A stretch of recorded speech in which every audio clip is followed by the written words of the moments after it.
Well, hello. What is going on, ladies and gentlemen? Welcome into round two for a little nightcap here. L1011, two T-ways sitting on the ramp here in hot Atlanta. We got a 7.4 Classic to our right. We got the Classic Tri-Jet, the greatest Tri-Jet of all, L1011. Am I on network? I am. IVAO, Team Vodka all the time, baby. IVAO. We're on IVAO, Atlanta to JFK night flight today. It's real time, real weather, or live weather. So the sun shall be setting here at 7:34 Eastern time. Should have a nice sunset takeoff, fly into the dark, and then up to JFK for a night tour of the eastern seaboard. Should be a pretty epic flight. Flying this airplane fully at night will be fun too. We haven't done that yet. You can see here we got the aft doors open. They are retracted up into the cabin, not like the 7.6. The 7.6 doesn't like the L1011 because the L1011 was goated. But yes, they do retract up into the fuselage. We also have the little lower galley stair there, getting some provisions on board for some first-class passengers, and ready to hop up to JFK tonight. So it should be a fun one. I gotta say, I have identified 100% now the problem with the yoke. Through help with Team Vodka, I know exactly what it's causing. I can prove it. I can show it to you. I can even recreate it anytime you wish. So what's happening is, and you can see it on the ground, when you engage the autopilot, the L1011 does not send the LVAR flag that the autopilot is on, so force feedback hardware doesn't know what to do. Every other aircraft in the sim, when you turn the autopilot on, it activates that LVAR flag. So hopefully that's something any builds can fix. I'm going to have to check the 340 and A300 to see if they do it as well. I mean, I knew we flew the 340 or not the 340, excuse me, the 300 with force feedback. So I'm going to have to check those out, see how they react. But that is indeed the problem. If I disconnect my hardware completely and treat the autopilot gently, she'll be able to do just fine. So that's what we've got ready to rock and roll. And I hope the Kitech lost out probably just because I'm tired, and I want to do Kitech on a long haul. I want to do like Singapore to Kitech. I'm thinking maybe Tuesday or Wednesday night. We might do a midweek long haul, and we'll watch a green dot. I didn't know if I could, stay up, do the full long haul thing, because I already went home, and then so I came back to the HQ to do the stream. And I didn't have a ton of time, and there's a slight chance I'm going to have to get up super early tomorrow. So I got to kind of wrap it up early tonight. But that is the plan. Bill's Mafia, what's up, my man? Says L1011 T2 at night. Where else would you rather be? Nowhere else, man. Right here, indeed. I missed one from Fud Life. Thanks for the 27 months of support. Bonus night stream to help a night at work be better. Thank you so much, Fud Life. Appreciate you. Hope you enjoy listening in the background. And let's go ahead and fire this bird up, shall we? Wow, look at that. I love that 7.4 Classic sitting there. That's epic. That is an epic looking ramp right there. Fly Delta jets. All right. What Delta do? They cannibalize TWA. So, actually, no. No, that was Northwest. Never mind. American did. Whoop. Disregard. We'll go into JFK, though. TWA terminal should be nice. Let's go ahead and fire it up, shall we? All right. Into the cockpit we shall go. Something is very loud out there. I believe that's the AC cart. Yeah, we're going to go ahead and turn that sucker off. But let's go ahead and get the aircraft fired up. Get the battery switch on. And take a listen. I love this sound here, connecting all the buses. Oh yeah. Ding. Ready to go. We'll get the ground service on external power as well. We're going to be flying into the night, as you know, so we'll get a little floodlight. We'll juice up all the panel lights here, get them ready to go for nighttime. A desk utility light. Don't really need it right now. I guess we'll turn it on like that. That looks good. Floodlight is on a minimum. Let's come up to the overhead. Position lights coming on, logo lights coming on, emergency lighting arm, standby power to the arm position. Magnetic compass will juice you up. Panel lights on the eyebrow will juice up. Panel lights on the overhead will juice up. Overhead lights, dome light, we don't really need it or want it. I guess we can turn it on. We'll turn it on for right now. Dome light is on. Do the warning lights test, tapes and eights test, whatever you want to call it. No tapes and eights on this bird. That looks good. Essential radio switches on. There we go. Moving ADIRs into standby, and standby. Back over to the hydraulical panel, excuse me, the flight engineer panel. Reset the fuel pumps all off. That should be a bug. Hopefully that'll be fixed for the next version. We'll put you on essential, and we are on external power for right now. That looks good. All right, let's get the galleys powered up 1 and 3 so we can get the first class passengers some coffee. And let's begin the alignment process here. Get the utility. Today we are going to fly with no INS drift, and I'm doing straight up RNAV 1 routing all the way to Kennedy. With SIDS and stars, we're going to auto import everything, so you will be able to see it happen live. All right, so we're going to do that today. Call it easy mode nav. But we also need to get our charts. Now, I think what's happening here, I cannot switch back to Lido. Ever since I started logging into the any builds on my home PC, I don't know what happens. I can't keep this airplane active to Navigraph. I keep getting Lido charts. I don't know why that is. I don't know if it's because I'm running it on 2 separate PCs. I got my home PC and this PC. But it's just unfortunate. So we'll have to use the EFB for our position, which we're going to do right now. So let's move you into pause, pause, pause. Thank you for $3 super chat. I appreciate you, my man. It says flight engineer comes in early just to set weight. Yeah, we're going to set the weight in real time because I want any builds to see us setting the gross weight for 5 minutes so they can make an adjustment before they release this airplane. That is the goal, all right? That is the goal. Let's go ahead and bring out Navigraph charts. So, if you want to fly this airplane in as close as you can to magenta line mode, that is what we're going to do today. So pay attention because you have to load 1 waypoint in the magenta line easy mode. And I'm going to show you step by step how to do that once again. So you're going to go here, you're going to go to your airport charts, or your taxi charts rather, and you're going to go to parking gate coordinates. All right, parking gate coordinates. We are concourse F, and we are F7 and F9. So F7 and F9, these are our coordinates. Let's load up our position right now. So to do that, we're on the pause mode, right? We're on pause mode. Let's go ahead and do this. North is on 2, and let's go ahead and put 33384. 33384. Insert. Now see it defaults to east. What do we want, chat? We want west. So let's go ahead and select west. And let's put this in 084, 084, 25, decimal 1. Insert. Beautiful. INS1 is ready. Let's do the same exact thing for INS2. Where were we at? 3338.3. That's easy. 3338.3. Insert. Change it to west. I did it on number 2. It's fine. I did it again. I'm going cross-blind. I already did the wrong coordinates again. My goodness. Let's go ahead and just we're going to align it off the other gate. It'll be fine. We'll be like 50 feet off. All right, so we'll do 084252. 084252. We're not going to nav off of INS2, but I mean, actually, let's do it the proper way. Someone's going to yell at me in chat. 3338, decimal 4, insert, west, 084251. 084251. Boom. INS2 and INS3, same thing. You're going to do the same numbers 3 times here.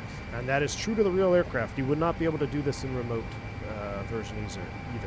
33384, insert west, 084251. Done. All right, those are all set and done. Get rid of that. Let's go up to the top, move you into align, align, align. And then we're going to check the status of that. You don't have to do this as extra step. This just lets me know. It's going to begin the countdown process, and I'll know how far along we are. Done. We're all set to go. Let's do a magic barrel ref here so we can take a look at our flight engineer panel. 3039, high pressure today here in hot Atlanta. Let's come back here. Let's set the HG.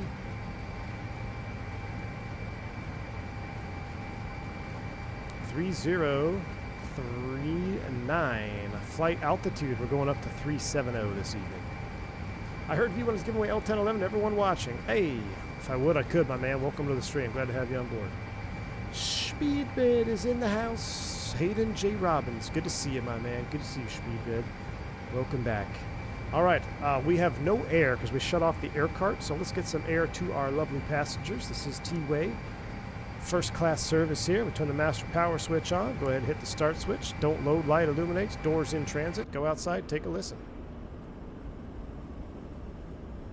And we're getting ready to rock and roll, baby. How's the 7.3 life? Probably pretty mid. I'll tell you what, 7.3 life is awesome, man. The 7.3, barring my schedule being used and abused, actually flying the 7.3 is great, man. I love it. I really truly love flying the 7.3. I can't believe I'm saying that, but it's a lot of fun. Plus, I have to gaslight myself into believing that, so I don't get upset when I see the tree table and I jump seat in my work. APU is up and cooking. Verify is 100%. We can put air bleed on norm. We're not going to be doing any engine starts here, but let's get the isolation on. Packs 1, 3, and 2 can come on. Cross bleeds open. Get some pack flow to the entire cabin. We'll get the hot air trim valves on as well so they can monitor. We'll go to the pack Casper discharge, mid-cabin. It's toasty, so let's go ahead and cool these all down a little bit here. Get everything cooling down. That looks good. You can see we've got all our door lights on over here. Could do some flight engineer checks. Engine overheat check, that looks good. Nacelle pylon overheats, A, B, those are all check. Test the fire, A, B. Belt cutout. I'm not sure if you're supposed to hit the belt cutout at the same time.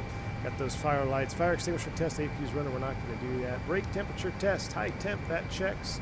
You could select different gears and check them all, but they are all unlatched. That is a normal position. Slat monitor is on. That looks good. Oral warning test. Galley smoke is in op. Passenger is on. Humidity control. ECS packs on. Do not use but 15. Really? Let's turn humidity control on. It's very hot here, right? Humidity control on. I don't even know if that's what you would use that for. If you're familiar with the L1011, you watch this on replay, and you're familiar. I know there's a couple of flight engineers out there watching these videos. Drop a comment. Let me know. What's the status with the humidity control switch here? What do we use that for? All right. Coming across the panel. Vibe check. That looks good. We go ahead and move this over to APU. Well, you know what? I'm not going to unload the APU yet. We're still on external power. Let's leave it as so we can just, we're running the air conditioning off the APU and the generator load off the ground cart. That is fine. That all checks out. Fuel pumps. Ooh, I should have turned that on before starting. Not a big deal, but it's just easier on the APU that you don't have to suction feed. It will suction feed start like it did. Because if you have to do a battery start of the APU, which you can do, you can suction feed fuel and get the APU running. But SOP, same with the 737. If you're going to start the APU, get a fuel tank pump on, left tank pump or center tank pump. Looks like we have some fuel balance we need to take care of at 5,000 feet. We'll keep an eye on that. Who is ready to start sequencing the gross weight knob? So let's do that. I already did the sim brief import. Gross weight 355.6. The aircraft is loaded. Let's go takeoff, perf, sync, calculate, set bugs, and EPR 643. Another dang near close max takeoff EPR today. 643. But if you know any builds, send them, ping them in the Discord. Let them know we need to change this. 355.6. All right. 355.6. I wonder, is 161 kilos 355.6 in pounds? Let's go ahead and start scrolling. Everybody ping the AnyBuilds team so they can see that we have to sit here for 5 minutes. What did I say? 355.6? Got a little ways to go. But I wonder, surely that wasn't in kilos, right? What is 165 kilos to pounds? Someone do the conversion. I can't let go of my mouse wheel or else it'll stop scrolling. That almost seems like it's in kilos. V1, are you able to keep Airbus rating? No, I've got the type rating for life, man. I've got the type rating for life. I'm not going to be able to fly it. Hey, Glufu, that's what I'm saying. I think it's really close. I think it actually, that might be the problem. It says pounds on the gauge. That's the thing. It should be in pounds. I'm wondering if there was a conversion error. Yeah, Flight Sim guy, that's what it is. So when you click the knob, it loads it in kilos, but it should be in pounds. Yep. So it's loading. That's a bug. We're going to note that, and we're going to let INI know. because when you click the little button there, it automatically loads it to the paper flight bag weight, but it loads it in kilos, not pounds. The gauge is in pounds, the fuel is in pounds, so I'm gonna set it in pounds. 1 million beers. Mickey G, hope you're having a wonderful evening, my man. You grilling anything tonight? What's on the menu?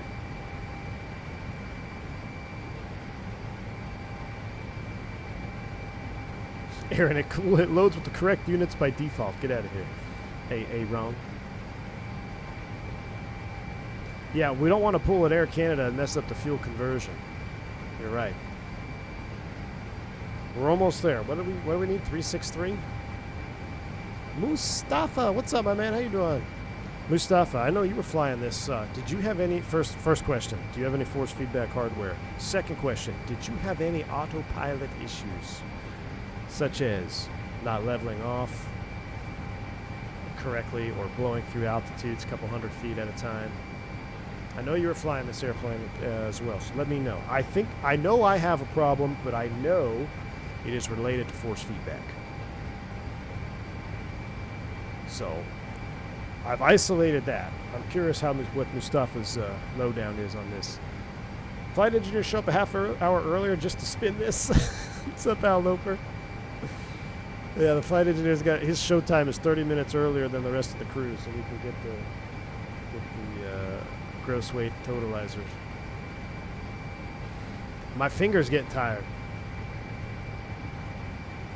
All right, so Mustafa we're locked in, Mustafa. So it is definitely force feedback. I took a video of it earlier. I can show y'all. My service contract will be done by the time we get this.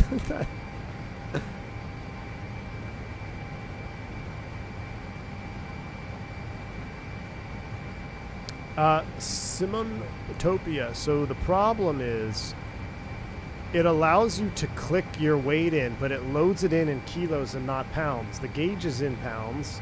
The paper flight bag is in pounds. Uh-oh, we overdid it, chat. 355.6. What are we doing? Oh no, we have to go left. Don't click it. We went past it 10,000 pounds. You guys are supposed to let me know when we get there. You guys are fired. 355.6. Oh, 355.6. Fuel totalizer and gross weight set. Alright. I think we are aligned. We are aligned. Look up top. We got 3 green lights. Align nav. Align nav. Align nav. Now this is really cool for the FMS enjoyers. OFP. I'm going to reload this to make sure it's the right one. It sure is. We're going to send to INS. You'll hear it clicking through. Ladies and gentlemen, we have 9 waypoints loaded in. And remember, the last thing we need to do is sequence the FMS box. So we've aligned it. We've imported our waypoints. We're doing RNAV 1 because we have INS drift off. And all we're going to do is sequence the box to start. So we're going to do track change 0, 1. Insert. Boom. We have loaded the box and waypoints are loaded. Let's do the same thing here. Track change 0, 1. Insert. We're sequencing all the FMSs. Done. We're going to put this on ground speed so the flight engineer can yell at us when we're taxiing. Distance and time. And desired track status over here. We've got our 9 waypoints. You can see it actually takes us out on the SID and up towards the East Coast. So we're ready to rock and roll. Let's set a few other things and we're going to get this thing fired up. 18C outside. We do need to set our V2 plus 70, 218 min speed here. We'll set 218.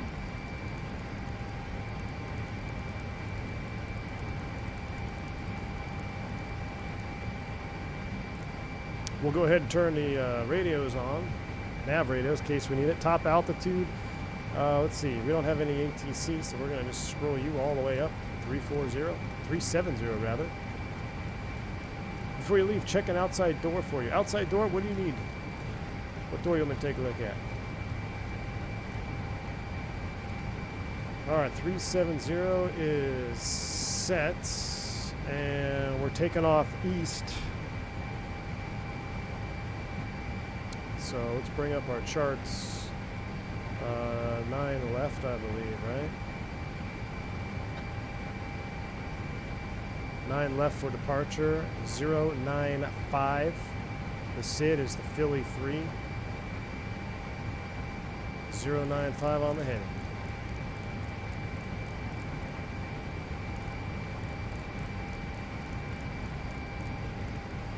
.95. You could technically set your courses. 370 is set. Wonderful. All right. Let's get our performance set up and ready to rock and roll. Look next to the cargo aft when L1 is open. When L1 is open. When L1 is open, look next to cargo.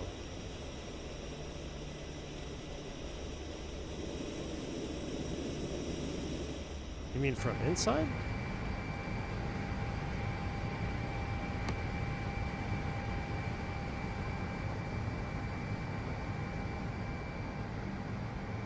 L1 is open. There's our door. It's up there. Outside. That's as far as I can go. I'm stuck.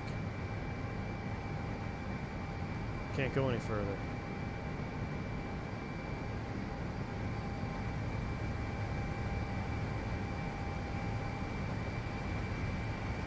Alright. PMS set up and let's go. GMT, let's get the speed brake handle out of the way here. GMT 2355Z. Insert. Gross weight 355. Insert. Fuel. We had 56 or 55.6. Insert. SAT 18. Ooh, that EPR's even that 642. That looks good. Let's see. Flight setup bottom. Let's see. Bottom altitude. We're gonna set 10,000 feet and 250. Bottom speed. I want 250 knots. And bottom distance. I don't know.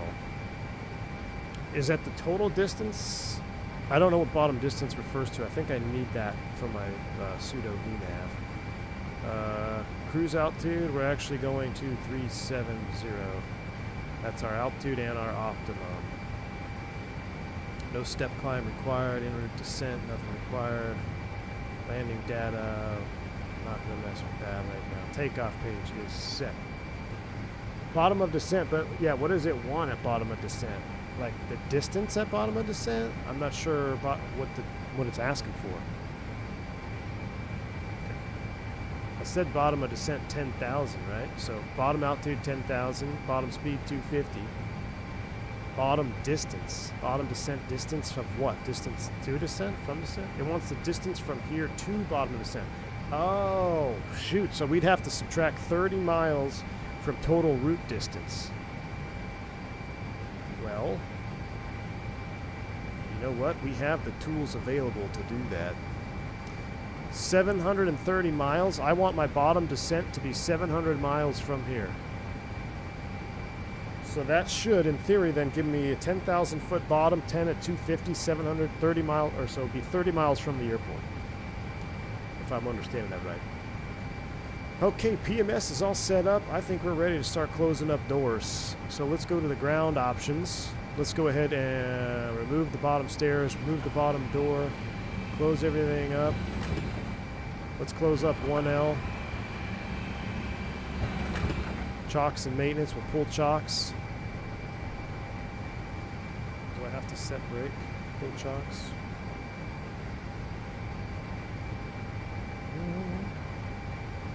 There we go. That gets rid of it. Close all. We tripped off the GPU. Captain, the cabin is ready for departure. Oh. Chat. That's why you always want to be APU on bus. Hopefully it doesn't mess with anything. Alright, APU's on bus. Let's go INS nav. INS nav. We are ready for departure. I'm ready to get out of here. Are we on 22.8? We are on 22.8. Can I get a radio check, 22.8? Yeah, but Alright. I'm going to set this DH knob to 50 feet to see if I can get it to go off and get this light out here. We need to get this light off. Can we see door animations? I'm sorry, I was late on it. The animations are wonderful, though. It does slide down. It looks pretty good. All right, let's go ahead and pull the jet bridge. And let's get ready to configure for engine start. We'll get fuel tank pumps on. We're going to go ahead and turn off the galley power. We're going to go min mode. We're going to go packs 1 and 3 off. We'll do the cross bleed as normal. Get hydraulics auto. All right. Let's go ahead and push back it out of here. Atlanta traffic, T-way 357 heavy, pushing back off Fox 7. We're expecting 9er left for departure. Atlanta traffic. All right, so he's pushing back. I'm going to see where he goes. And then we'll push back and start. Set heading bug to current, I believe, Sean. Oh, yeah, I got my heading set to runway heading. Do you know what the display with the push button is on the flight engineer panel? Do you know what that display with the push button is on the flight engineer panel? Oh, this? I thought this was another PMS or something like that. I don't know, actually. Mustafa's very knowledgeable in these old jets. We got an idea what this is? At first, I thought it looked like kind of a PMS with this thing going on here. Like the flight engineer's version. We don't need no floodlights here. First we get into cozy mode.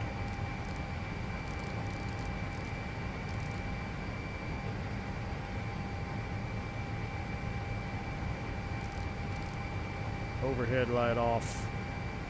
Max panel light brightness for the juice.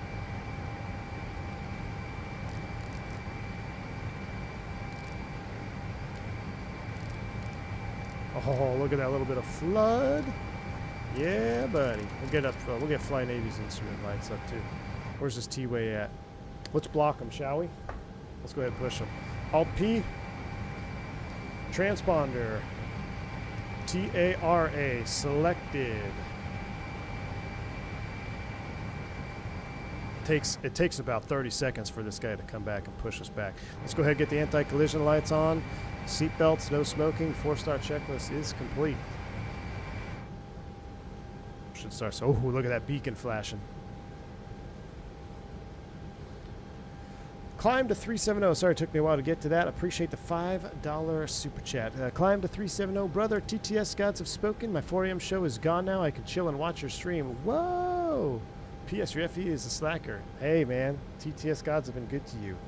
If only I could have the same luck here as I move into the overnight hours. But that's awesome, man. Hope you enjoyed the stream. All right, let's go ahead and release brakes. Brakes released.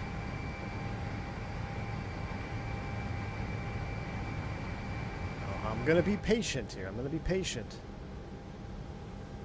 For some reason, it takes a while. Let's be patient. The weather radar does work, yes. I am on live time and live weather. Remember, we're East Coast time, so it's 8:02 p.m. Eastern right now. Let me go take a look at my tug. See, I'm getting impatient already. What's my tug doing?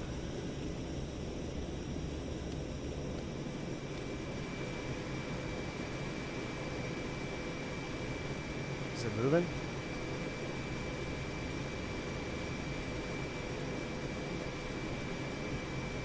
Come on, tug.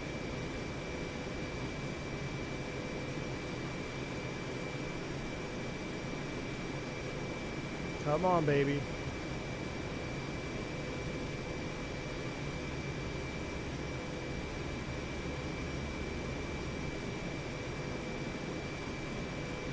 Union brake.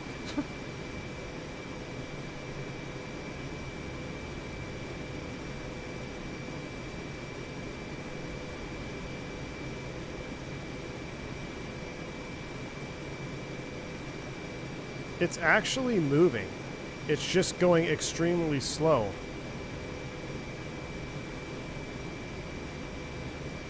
There we go. See? It's going. It's like it hangs. Don't leave without me. Hopefully I didn't just mess it up. There we go. How strong is reverse thrust? Pretty strong. I'm here at the salt mine keeping planes flying today. Nice. What's up, Haas? Good to see you, man. If it's in the air, maintenance put it there. For once, my sim looks like yours. Nice. Yes, weather radar does work. Now the chocks are removed. Every time, man. Just got to be patient. That T-Way 7.4 looks good, doesn't it? Cockpit to ground, you're clear to start. Copy that, we're starting engine 2. Bleeds are set. We're going to do ignition. Do we do B this morning or A? We'll do A. Starting 2. Valve, starter valve open.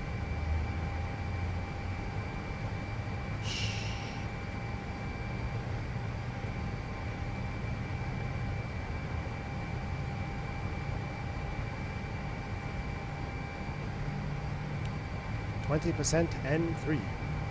Fuel on. Light up.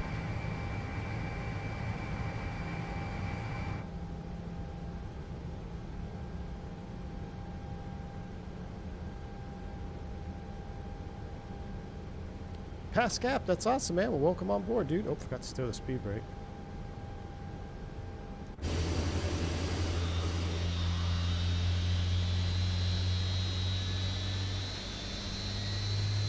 Default push has been doing a pretty good job. Cockpit around, push complete, set brakes. Brake set, clear disconnection with pin out front. Alright, we got a starter valve cutout, so we have a good start on number 2. So let's go crossfeed, close, and we're going to do crossbleed. Just like we saw them do it on Royal Air Canadian. Alright, crossbead is closed. We'll juice up number 2 just a little bit. Maintain pressure during engine start. Let's go ahead and start engine 1. Starter valve open.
Pretty sweet. I love that little stuff. Freaking love it. All right. Let's see. We got 3 good starts. So let's go ahead and close. Close. And APU air off. We're going to go cross bleeds, packs 1 and 3 on. Air panel is set. Galley power is coming back on. We can go ahead and trip off that. We'll go ahead and trip that off as well. APU is unloaded. Put the stop switch on it. Press and hold the stop switch. Oh, she's coming down. Yep, she's coming down. All right, that looks good. I don't know why I can't reset that. I'm going to have a light there. Latch those back in. Okay, those are now closed out good. We're on 2 G3, G1. That looks good. Fuel tanks or pumps are all on. We're ready to go. Flaps full or 10. flaps 10. Atlanta traffic, T-way 357 taxiway, way 911. Flight controls. Atlanta traffic, TWA following the L1011 for 911. Atlanta. Alright, taxi lights coming on, brakes released. Let's go.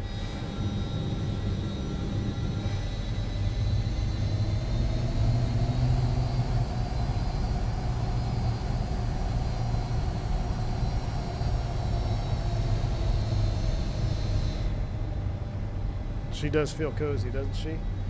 Alright, we can go ahead and get the takeoff bars to TO095 is set. We'll be on INS nav out of here. Takeoff perf review 1.64 on the EPERS. Climb thrust 1.65, or excuse me, 1.53. So we're looking for 5.3 on the climb thrust. Flaps 10 is set. We do need to set trim 4.2 units.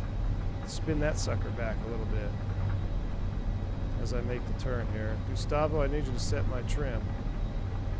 That's a little much, but 4.2 close enough.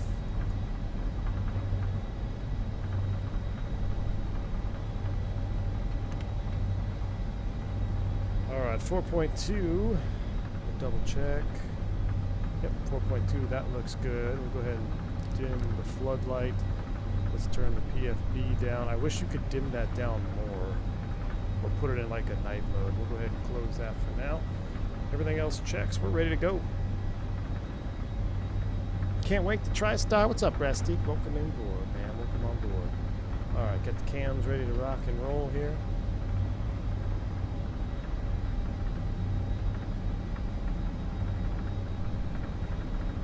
And we'll take a Lima 10.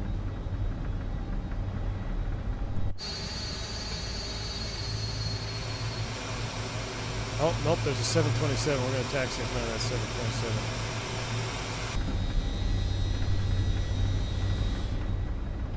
Remember, if you're enjoying the L10 content, please do smash down that like button. Gonna get a very nice takeoff tonight. This will be sweet. Infian's in the house. Man, it's been a while, buddy. How you been? Atlanta Cactus 646, we're going to taxi on 9 left following the traffic. Oh, Atlanta. Cat Piss. 646 in the house. Nice lights, brother.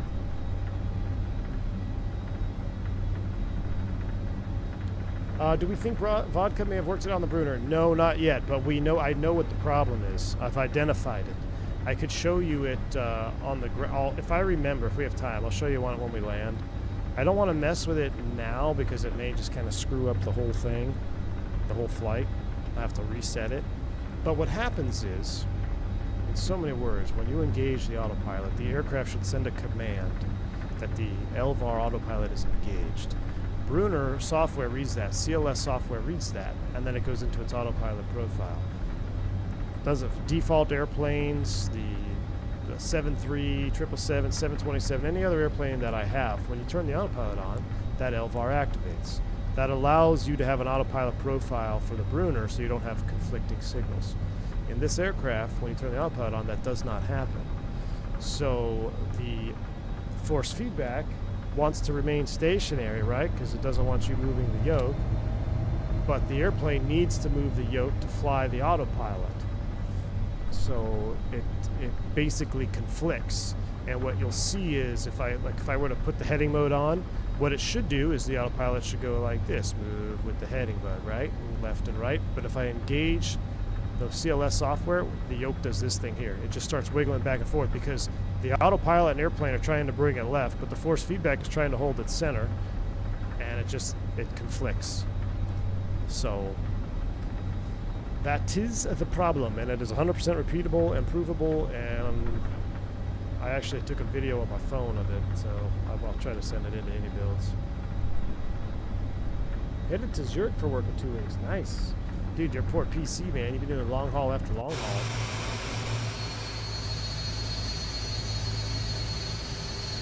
Alright, we got 3 of us going up tonight. Awesome. We don't need full length. They normally, what is the intersection they blast us off in Atlanta? At Tango intersection? Should we take off at Tango?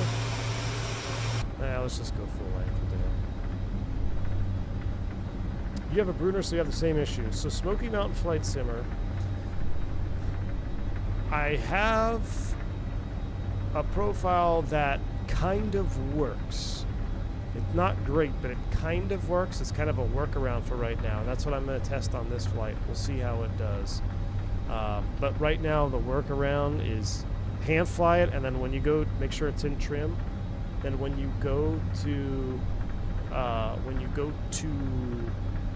engage the autopilot, as you probably know, just turn the Bruner off. So it's a bummer, but I wonder if it's an easy fix on any build part. Like they could just set a setting or something. Atlanta traffic T-way 357, departing runway 9 or left straight out. Atlanta traffic. Alright, RTO, arm. Takeoff is arm. Lights are coming on. Anti-collision and wing flood are on.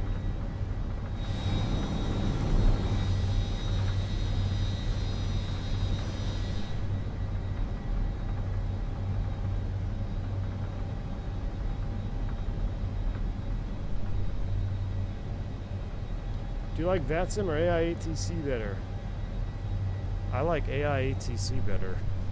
And IVEO better. VATSIM is dead to me, man. VATSIM is dead to me.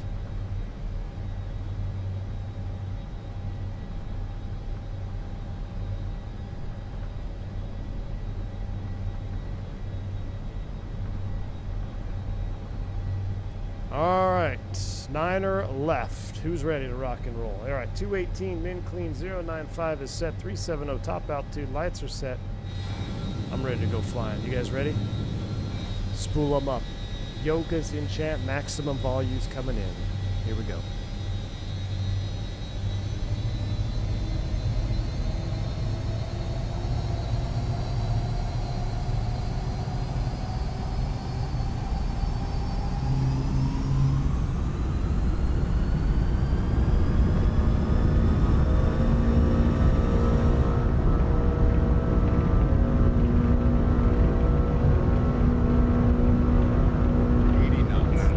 Set takeoff thrust. 65 is close enough. Up we go.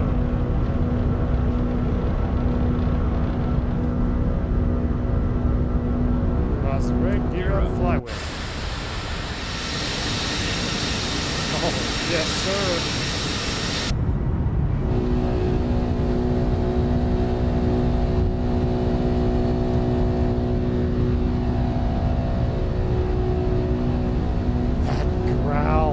Can't get enough of it. We're through 1,000, coming down to 10 degrees.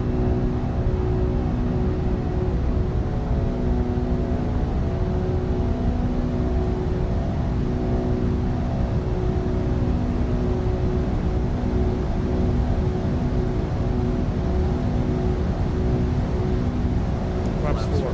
Climb thrust.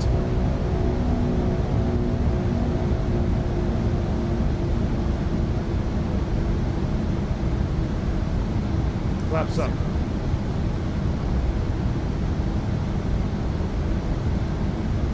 INS appears to be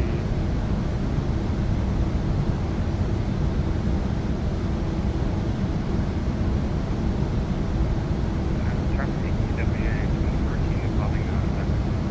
not doing INS things. 250.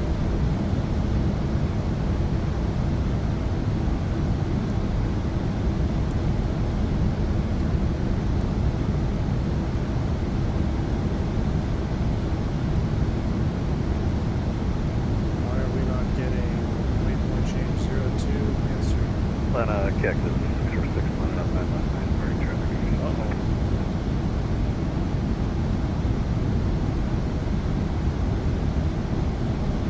What am I missing?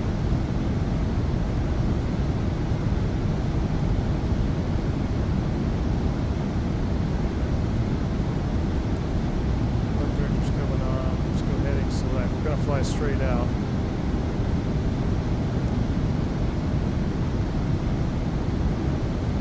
No, my INS is frozen-ish.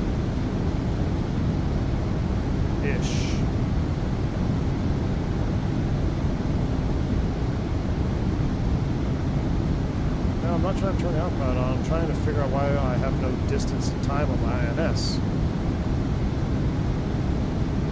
It's working here.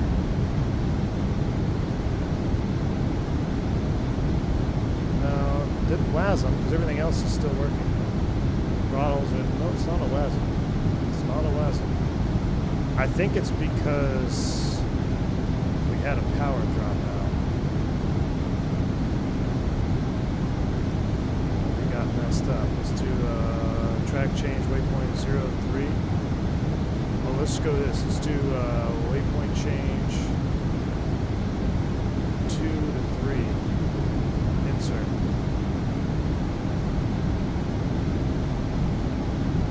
There's 10,000 kilolights. Smoke them if you got them. Well, that's not good.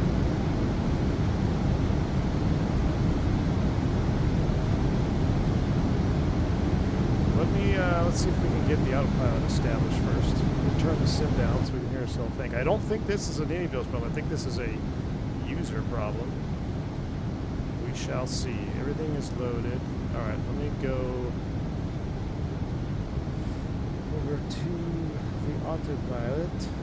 Atlantic X 646, departing 9 left to the west, caution wing turbulence.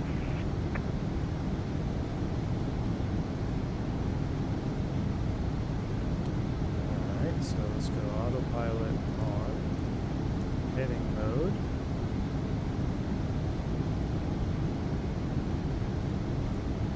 Alright, so she's working, that's good. We're an IAS hold at 250. That's fine for right now. We need to troubleshoot this. Well, I'm kind of enjoying the breakout. Let's think about this. What did we screw up here? Because the INSs are working. But I think it has to do with when we, when we messed with the position? Golly, that looks awesome though. We're gonna need to get the E6B out, you're right. Because our position is moving. This is working. We could move this to cruise. We can go up to 6.2 Beeper. Let's juice it up a little bit. And before we forget, let's get the tank pump crossfeed valves open. And actually, you know what? We might be okay on this one. Yeah, it's real close. About 4,000 pounds. We're going to kill those pumps. We're going to burn down, and then we'll be good to go. Now, I feel like I've had this before.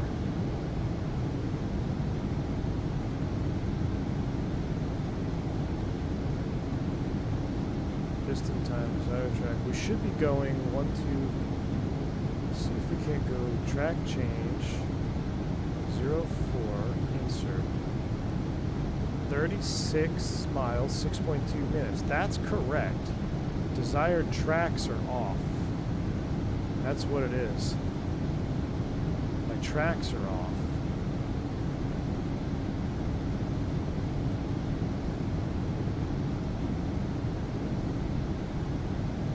You can't realign the INS. You can't align the INS in the flight.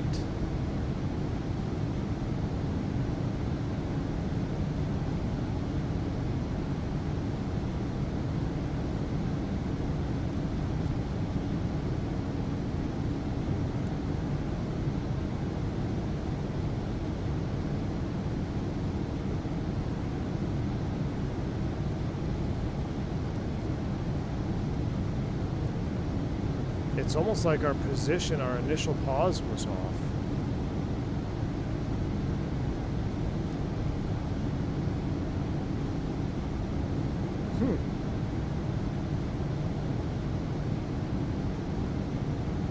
Nav source button. Now we're on INS.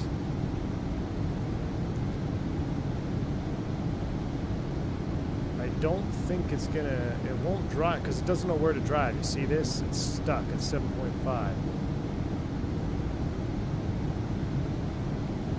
I don't believe you can source it to INS2. There's 18,000 set standard. Standard set. Logo's coming off. Seatbelt sign is coming off. Anti-skid is off. We're on mag. We're on line nav. Line nav.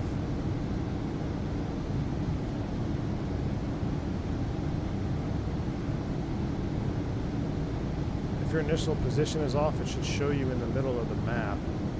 Well, no, our position is correct. You see, there we go. We just passed waypoint 3, and we're tracking. So this is correct. What if we do a position update at waypoint 4? Can I figure this out? So pause, hold, and I'm going to put in waypoint 4. North, 3349, 3349. Insert. Oh, no, that's not right. Hold on. Waypoint 4 is lagger. Let me try something here. No, I want the flight plan.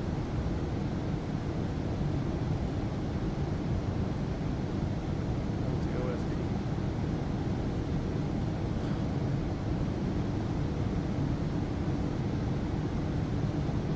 Troubleshooting here. Lagger, north 33.44.9, north 33.44.9, insert west,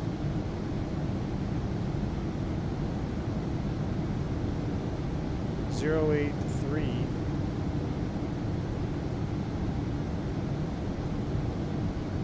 .086. And in theory, we can insert that when we get to waypoint 4. Perhaps. We'll see what happens. Autopilot's working. Let's move up the thrust a little bit. 0.6, go full screen cam here. Atlanta Center, it's 208-357 heavy. 208-357, go ahead. Yeah, we might be having a little issue with our INS tonight. Any chance we get radar vector security? Might have to fly on heading mode, chat.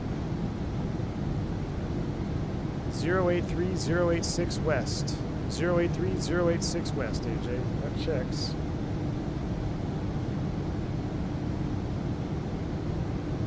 Let's come left on our heading just a little bit.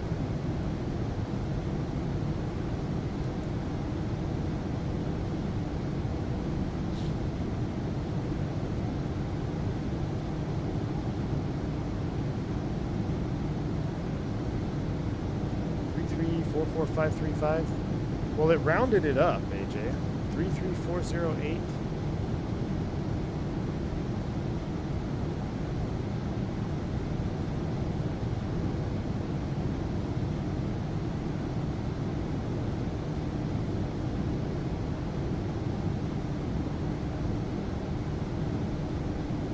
Let's see how it shifted the map.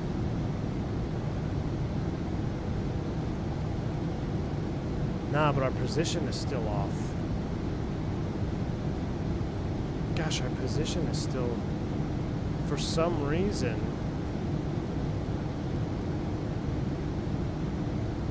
Three 473 north, how we looking? 33, I mean, we're close enough. I think it was a power switch problem. I honestly think it was a power switch problem. That is why you got to be so careful with that power switch. Shouldn't you be at 320 knots? Yeah, we're 270 knots for traffic coming out of Atlanta. It's all right, we're okay right now. It's 270 for traffic.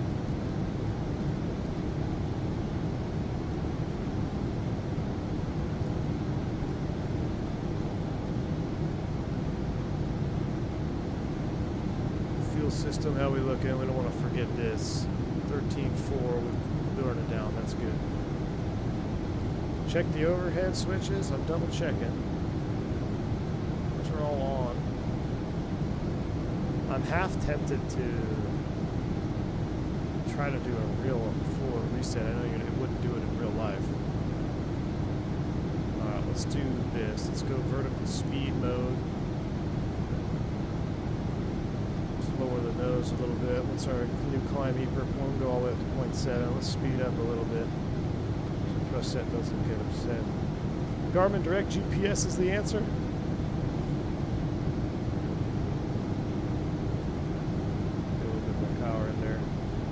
We need to come left.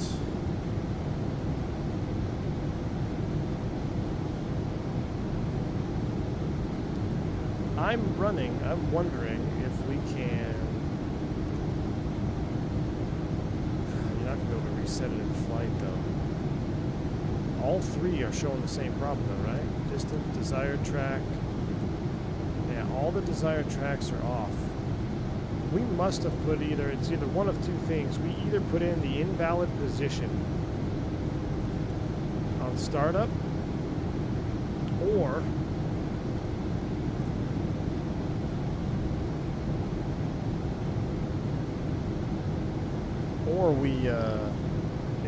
it messed up when we had a power transfer. Those are the two reasons for our problems tonight.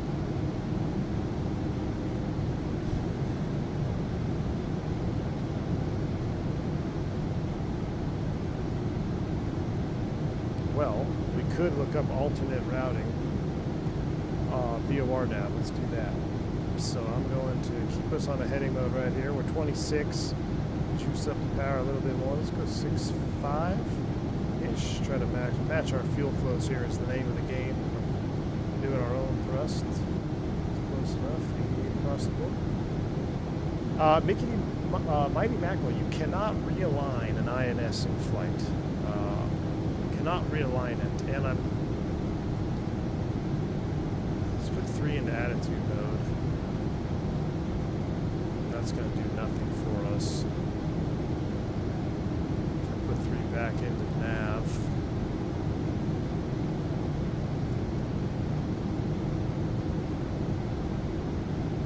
It's all jacked up.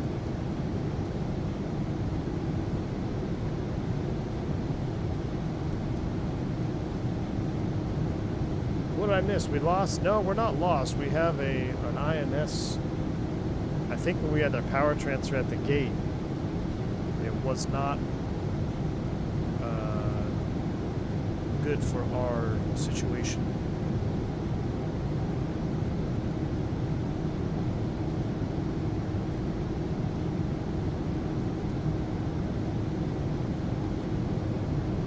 Surprise.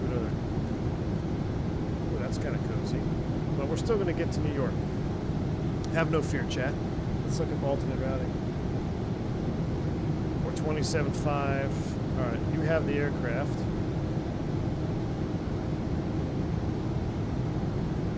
Find an alternate routing on Sky Vector.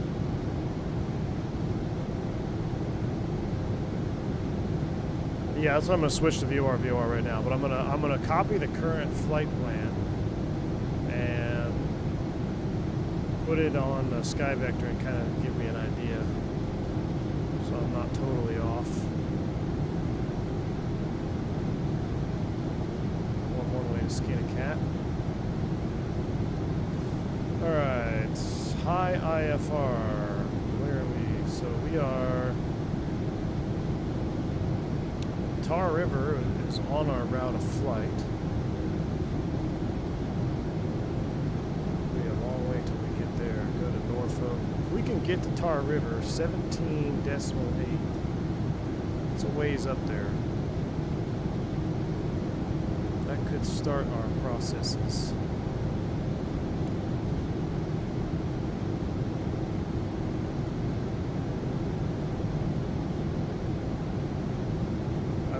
Tar River is actually, which waypoint is it? TYI, so that's waypoint 11.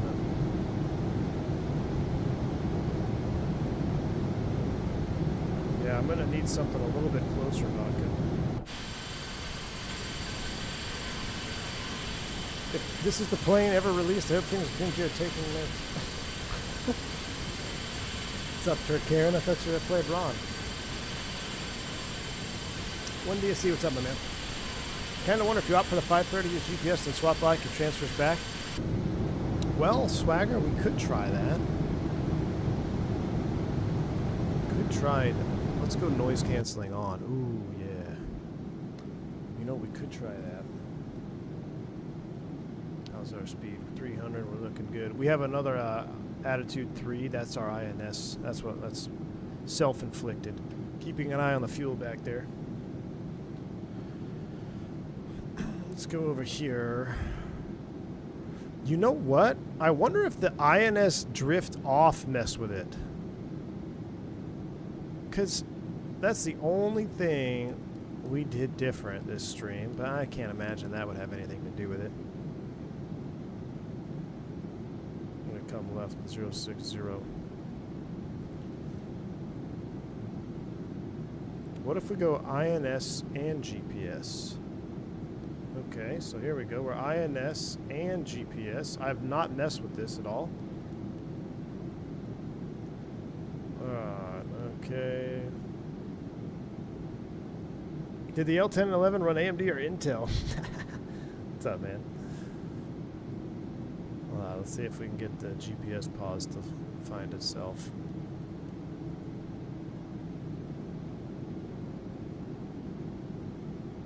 Unless are we being jammed right now? Is the US being jammed? Although that wouldn't mess with the INS at all.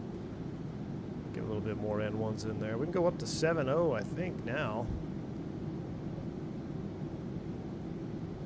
So we're to see a 530 on a plane like this. Well, you know what's crazy, Matt, is it's actually not. I'm gonna do. Noise canceling doesn't bother me that much, but I'm gonna go main volume down. There was actually an L1011 with this configuration. Which is wild.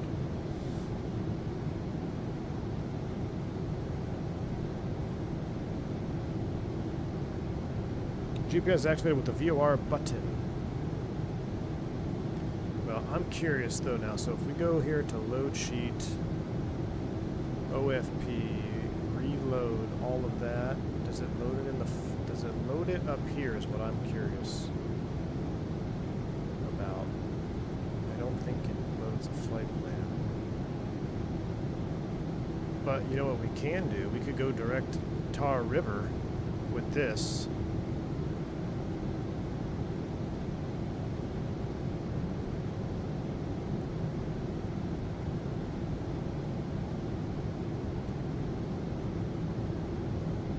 Direct track 067. Now how... You said it goes with the VOR button? With VOR button. Instrument source select, alternate nav. That would be for our other INS. There's the VOR button.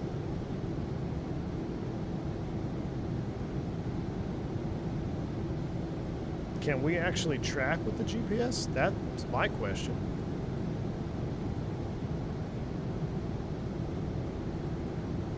Change 530G, then VOR on the AFDS. Really? Look at that. My man is a genius. So we're going direct Tar River. Hey, look at that. Well, we could rock the, we could rock this flight plan for a little bit.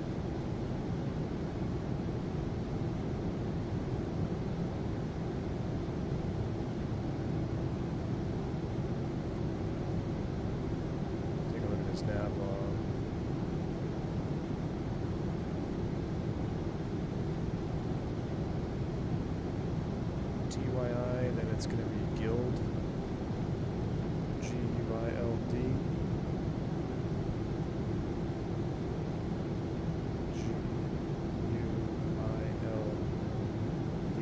enter, look at this, SAWD, SAWD,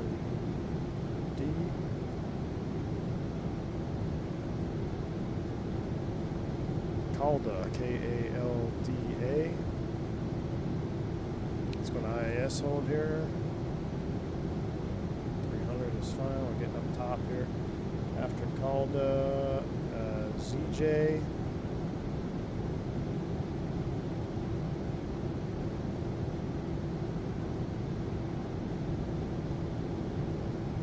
ZJ, AA, Ron, Y, ZJ. Then we configure F. Oh, then we go all the way. Oh, I don't need that airway.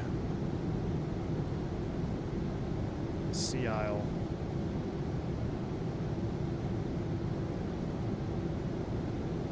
After Sea Isle, that's the arrival. So I'm going to leave it actually like that.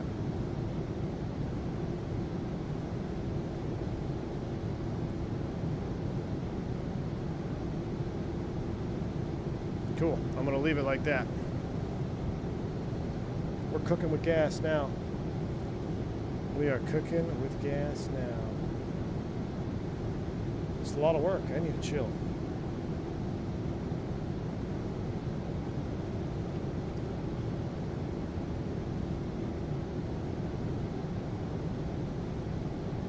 I haven't had any tunes in a while. Time to chill. But you see, this is still off, which is interesting.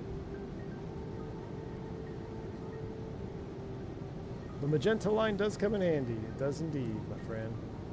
I'm just wondering what we did to screw it up here.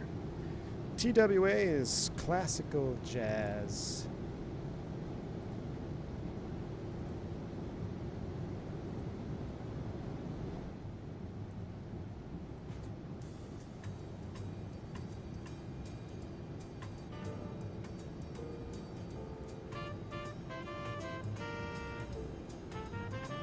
All right, 348 for 370. Why are we descending?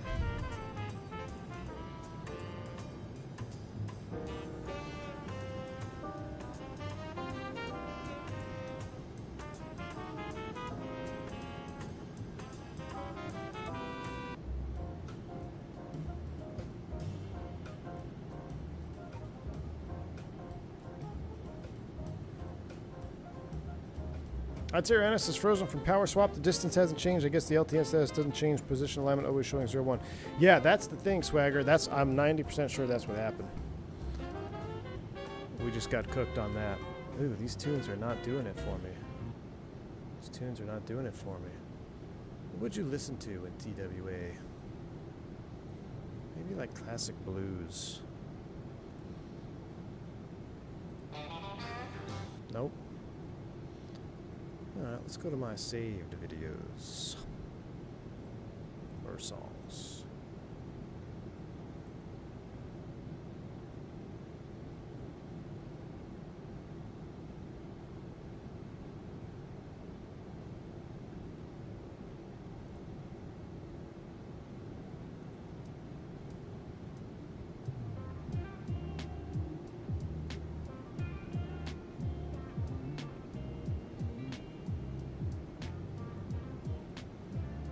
Alright.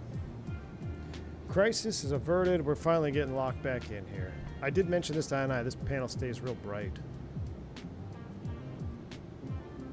FO's got his light on fuel. How's our fuel? Fuel check 11.3, 10.6. We're catching up to it, Chad. At 5,000 feet. Fuel loading looks good. Fuel track looks good. Floodlight, we'll turn you off. Instrument lights, turn you down a little bit. Utility light, do we need you? That's the yoke light. We'll leave that on. Glare shield. You making any much of a difference? Oh, that's over here. That's this glare shield light. That's fine. Let's turn down the engine instruments a tad. Turn down the center console. Turn this utility light off. It's bothering me now. First officer's keeping his floodlight on because he's doing the fuel log. 36 for 37. Climb thrusts. How we looking? Max EPR 711.71. Top of climb 18 nautical miles, 44Z. That's working. We're 7-1. We're going to bring 2 and 3 back a hair.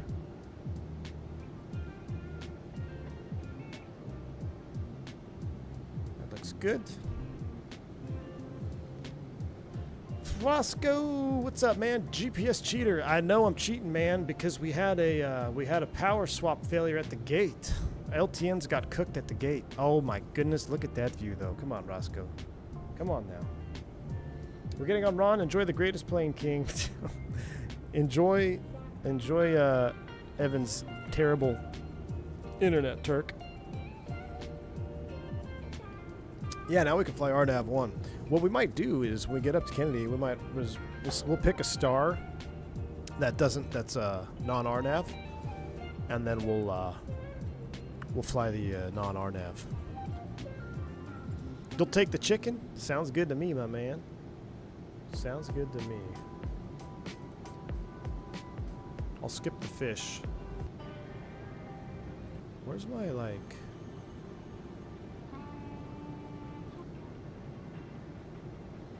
I had an old school playlist on here. Let's make sure she levels, then we'll go into throttle hold mode. We'll be cruising up there. Let's see. There's the altitude alert. Cruising 83 or 285 indicated. Just joining what I missed. Zach Dill, what's up, my man? Oh, Mustafa, I looked at that earlier. That door thing is wild that you have. I'm gonna have to look for that on mine. That does look very bizarre. I saw your DM, man. Very bizarre. I'll take a look on my end. Did you mention it to I&I? There's a couple things that I need to mention to them too. This thing, the fuel gross weight thing, the door thing, that does look weird. 8.5, which is gonna be, I wish I could change this to Mach.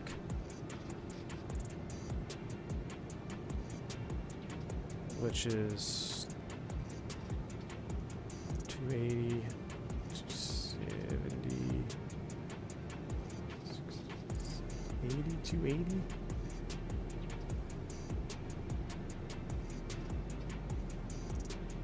Thrust is coming down a little bit. Let's go back up. 285. What did it say?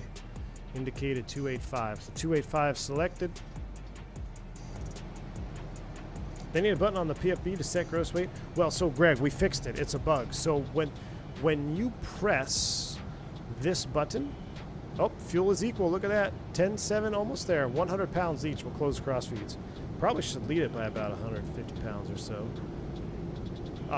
So it does automatically set it, but it sets it in kilos, not in pounds. So I think there's some confusion between what the gauge is reading and like what you set of units you're on. So it does correctly set the gross weight, but it sets it in kilos, not pounds. Gauge is in pounds, flight plans in pounds. Here comes 10.6. Almost turn these pumps off. Don't want to do that. 1A, 3A transfer valves need to be open. Or not transfer valves. No. Yeah, transfer valves need to be open, right, Mustafa?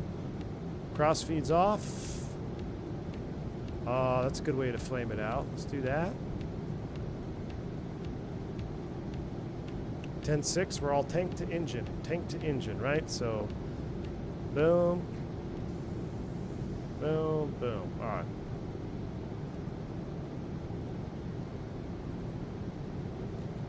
Tar River is 15 minutes. Set course 069er.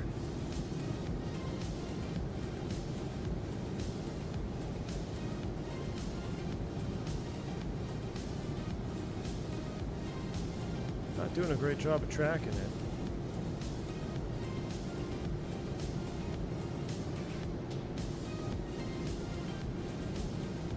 Belmont Visual 22 left. All right, 1A, 3A transfer valves open. That's what they're select. Yep. 1A, 3A transfer valves open. Even moisturizing stuff. How'd our cabin temps do? We'll cool everybody down a little bit. We froze them out actually.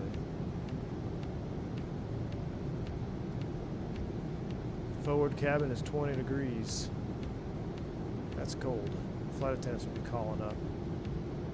Flight station is 25. That's perfect. Let's see if we can't warm up cabin a tad. Oh yeah, we're gonna sit back and chill now. Seatbelt sign is off. You're now free to move about the cabin.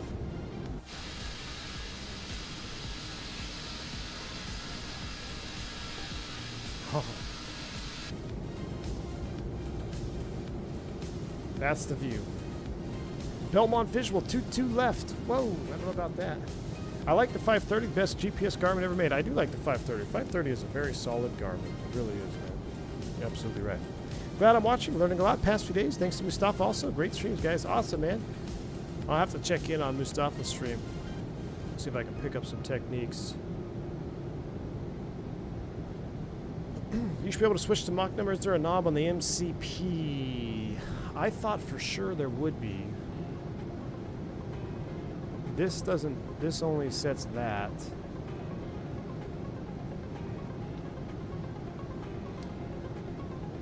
Do you see a knob? That's a pitch mode.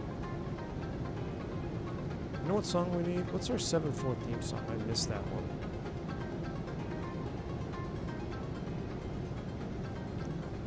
But this is thrust management mode. This will set our max EPR. This is for the VORs. Oh, maybe that should be an INS? No. Maybe the radio. We are drifting though. We might have to fly in heading mode.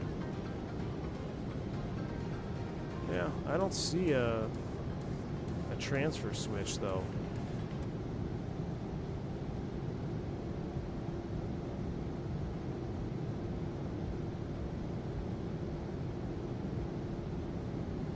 I see the menu. AT is IS, TM will show EPR, Mach, or IIS.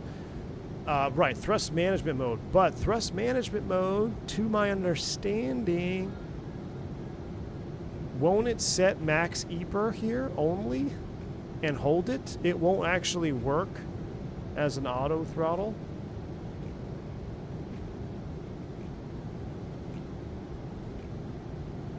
No, it's coming back a little bit. Ah, 8.3, there we go. Oh, I want to do 8.5 though. Oh, you're making me slow down. I can't, can I change it? I can't change it. Ah, why is 871 just saboteured us? We don't need to slow, we're going 8.5, my friend. 285 indicated. 285 indicated. Spooling back up. A little slowing down. T-Tut Company, my man, how you doing? Look at that view. Gosh, the wing from the backside looks good too at night, huh? Full moon tonight, looking good. T-Tut Company says, streaming while watching kids swim at Disney Hotel. That's awesome, man. Living the dream while seeing money for sim stuff. I leave my wallet at rapid decompression rates. T-Tut Company, thanks for the $5 super chat, man. Man, that's awesome. Enjoy the Disney Hotel. Hope the kids are having a blast. That's awesome, man. Thanks for stopping by. Thanks for the $5 super chat. There's a couple little bugs we got to iron out in this bird, but I think she's gonna be a fan favorite. I'm curious to see if anybody else, is there a scheduled update for Microsoft soon? Because typically if they're gonna release it with Marketplace only, it's probably gonna be with a Microsoft patch, right? Why? Turning the knob doesn't change it. That's why I'm confused. Like if I go to TM, yeah, see, it won't let me change it. Only IIS lets me change it. That's how I read it too. I thought that you should be able to change the Mach here. But I don't know. There might be a way to perf management to cruise. Let's see. 820 indicated, all that. Let's see. Top of descent, 330 miles. We got that working. That's good. I could do it right here, I think. Nope. Oh, well, let me change the cruise. That's a 3-engine cruise standard. How do I make it non-standard?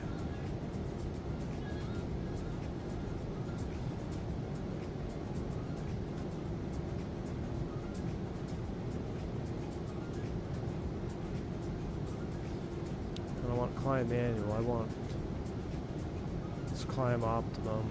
3-engine cruise standard. I want I want to mess with this number here, and I don't know if you can. Are we getting a ground speed at all on this thing?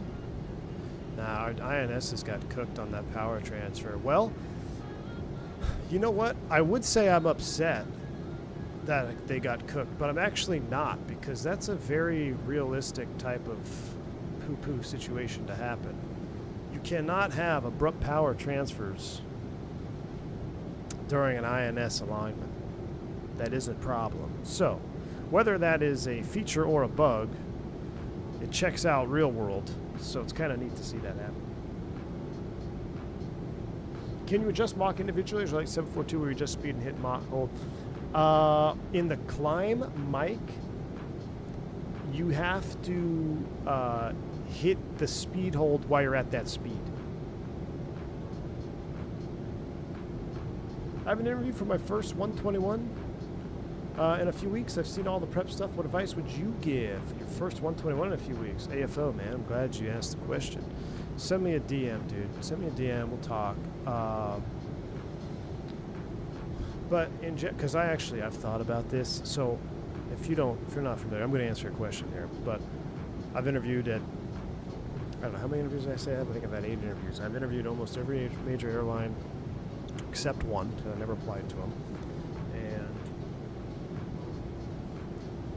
I'm not saying this to like brag or toot my horn, but I've been through the interview process quite a lot.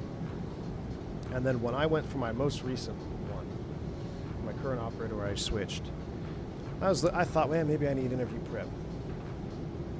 And the interview prep company is charging thousands of dollars. I was like, really? I think it's a little bit predatory. However, interview prep companies can help you. I think if you feel that your confidence is going to be the biggest not setback, but like kind of one of the main issues, like you don't feel confident, you want to feel confident, doing an interview prep service I think is good for you. But this is a long-winded answer. I actually thought about starting some sort of like interview prep service myself. Not thousands of dollars, but just because I've been through so many interviews.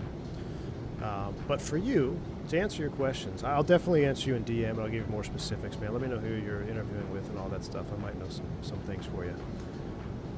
But number one, the majority of these interviews, I'm sitting in this view to see if this airplane turns here. The majority of the interviews, the pilots across from you that are going to be talking to you, they're first and foremost, they're gauging to see if they want to go on a 4-day trip with you, right? For the most part, if you're in the interview room, they've already deemed that you're qualified, or else you wouldn't have been called in, right? So you've already got the qualifications to at least get you in the door, so they're not worried about that. They obviously haven't seen anything on your record that's glaring that they wouldn't want you on. So you've already got that stuff going for you. The biggest thing right out of the gate is, what's your personality like? Make sure you're well-mannered. Make sure you're personable, and that's what they're looking for initially out of the gate. How is it going to be flying a 4-day, 5-day trip with this guy? Secondly, you want to be confident, man.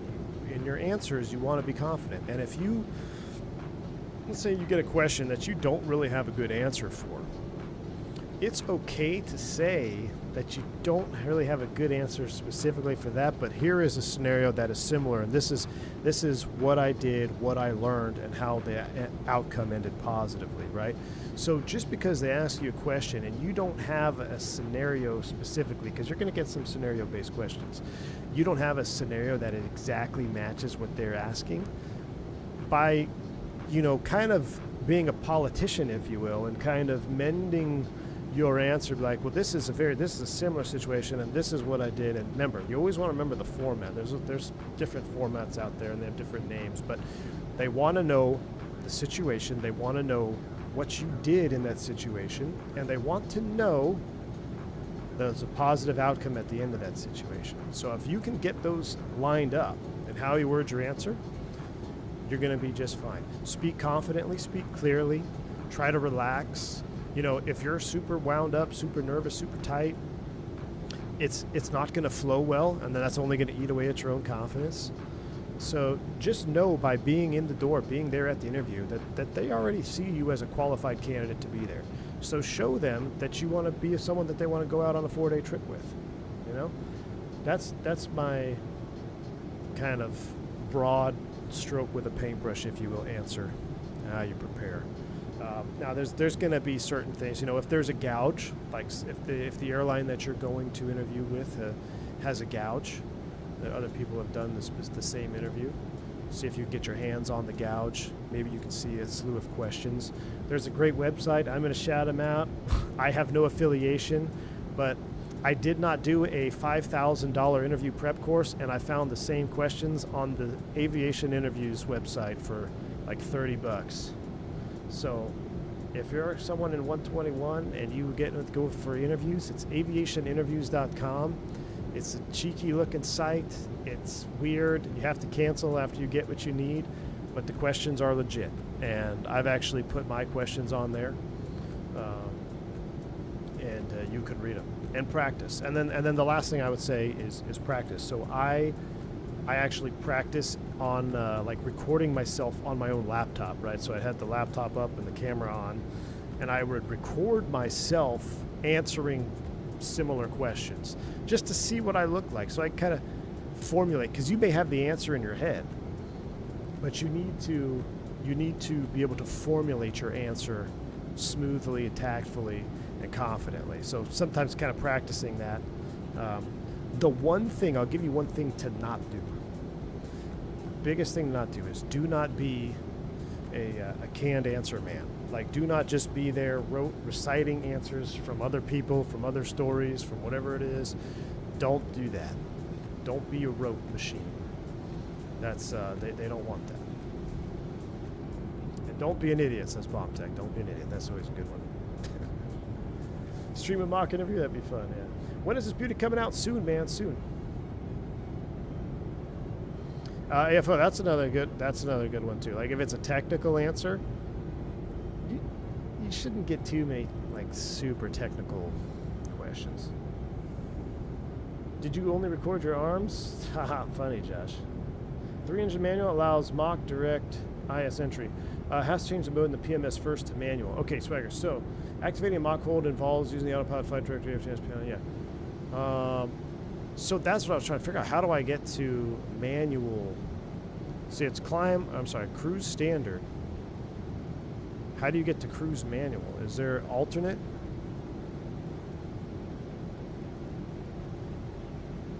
What's that? Status? Perf data? Perf management?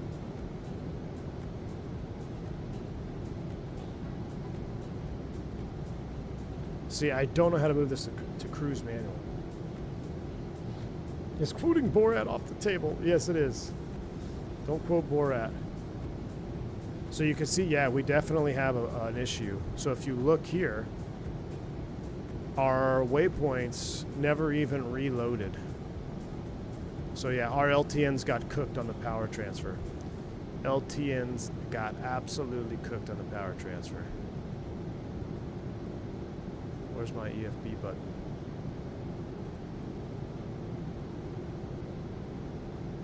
There it is.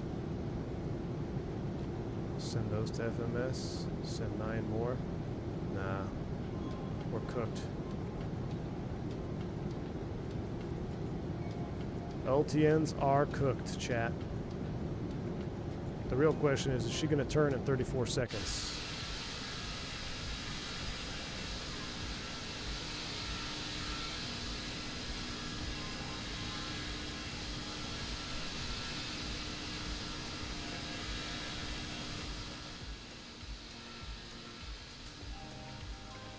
Sent you a DM when you see it? Yeah, I'll take a look at it, AFO. LTN BombTech, that's the nav system. Hey, we're turning on the GPS nav. Look at that.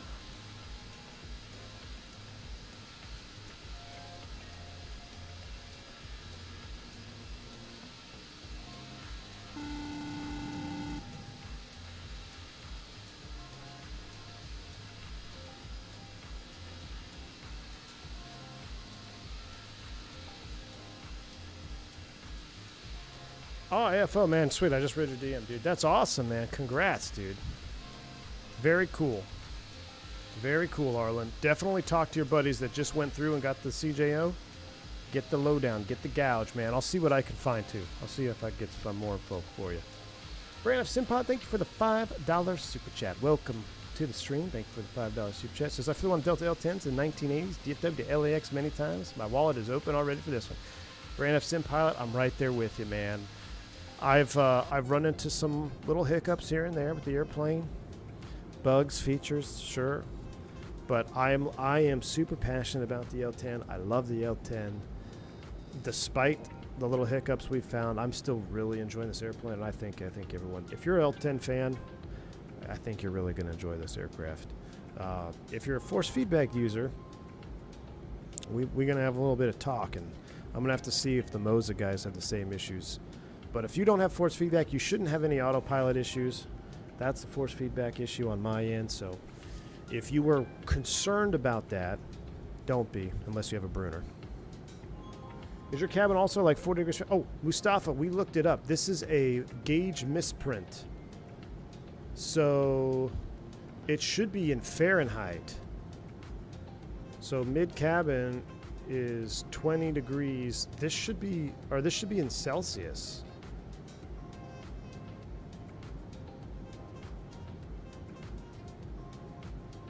Let me warm these up, see if we can't get that to go. Mid-cabin. The duct temp, 65. That's hot. Zone temp. Oh, the TWA manual shows it in Fahrenheit? So if it shows it in... So, Mustafa, I think... I think there's a problem with units then, their conversions. Because just like we identified the gross weight totalizer taking data in kilos but showing pounds, I wonder if there is more confusion throughout the systems here. That it doesn't know what is supposed to be Celsius or Fahrenheit. I think that might be maybe the root cause. But it's interesting that even though it is pegged at 20 degrees, whether that's C or Fahrenheit, that should be coming up. You're absolutely right. Is there anything we can do to change flow?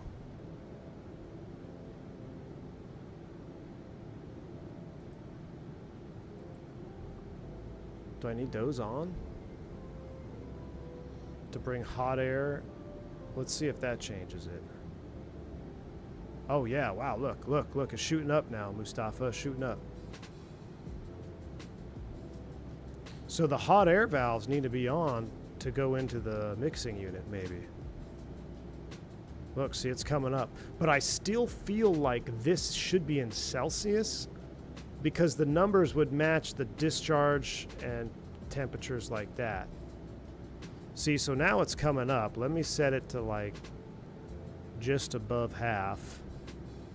So now it's at 75 degrees.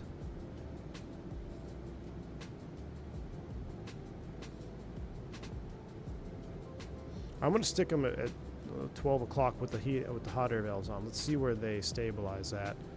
Because if it stables around, 30 C, it's pretty warm, but that's kind of where it would be at. We agree that it's incorrect, Vodka, for sure.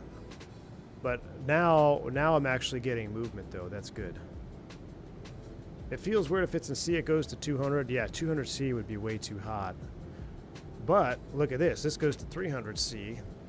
And if you have a trim air runaway or a pack runaway, and you lose control of the trim air valves in the 7.3, you can actually get piping jet air. I'm talking hundreds of degrees C into the cabin. That's literally it's a serious problem. We just had if you didn't see the last stream, I did this. Oh shoot, I'm not supposed to have this on above 15,000 feet. We talked about it on the last stream, but you can get a bleed problem in the cabin. It gets super hot.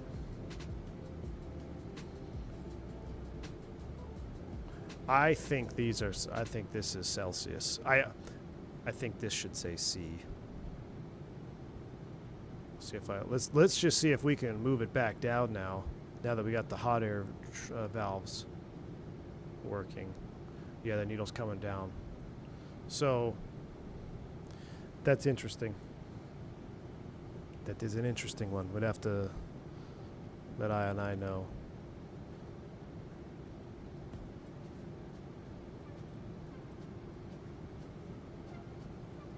Is the 200 setting for slow roasting? Yeah.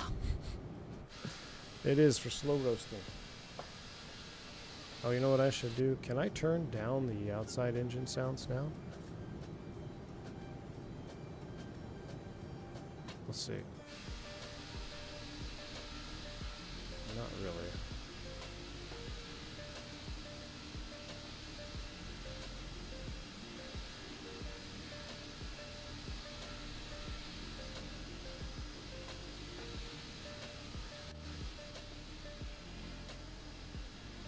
Not out yet. No, not out yet.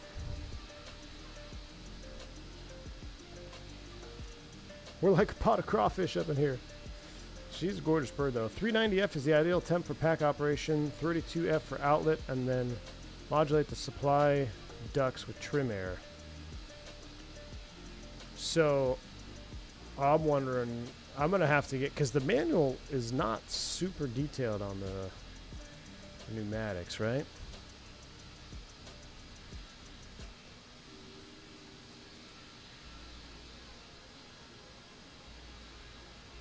But it's interesting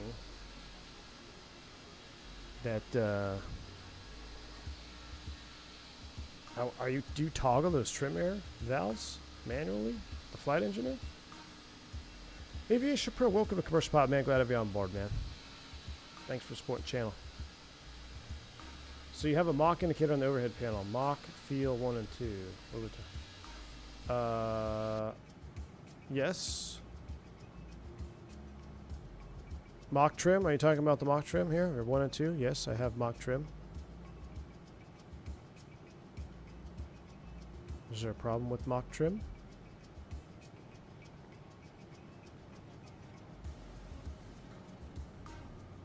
We set our fuel. How's our fuel looking? We're all, oh, why are we not burning? Chat, what's going on here? Why are we not burning from the outers now?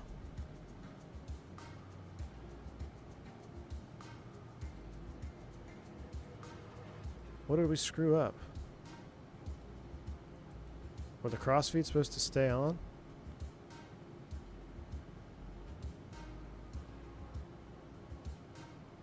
Now our tip tanks.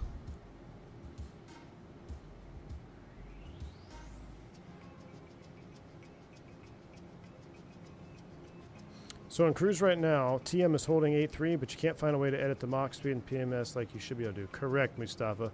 It's stuck in... I can't get out of standard cruise. I need a manual cruise page to change it. Correct. Once they're equal, you should be in tank to engine, no crossfeeds. Well, they were equal, and I shut them off, and now we burn through. I wonder if... I should have let it by more. Well, it's only 300 pounds actually. Oh no, we're fine. It's only 300 pounds. Yeah, so I did it too late. That's 300 pounds. We're fine. No crossfeeds. I saw the needles. I forgot that the gauges are different. Everything's fine here. User error. So same the 7.3. If you lead your fuel crossfeed by about 150 pounds, typically, and like 120 pounds on a max, then you'd be right on the money. So this, we know we need to lead the fuel crossfeed by about 300 pounds. So when we were at 8.3, we should have turned the tank to engine feeds on, and then it would have stabilized. So that's a user error there. But a couple hundred pounds is not going to make that much of a difference. But I wonder, let's go big brain move here. Can you transfer fuel from tank 1 and 3 to tank 2 left and tank 2 right? Can we pump fuel outboard? Let's think about this. Probably not pump fuel outboard. You can gravity feed from 1A and 3A. But I bet what we could do is just turn these pumps off.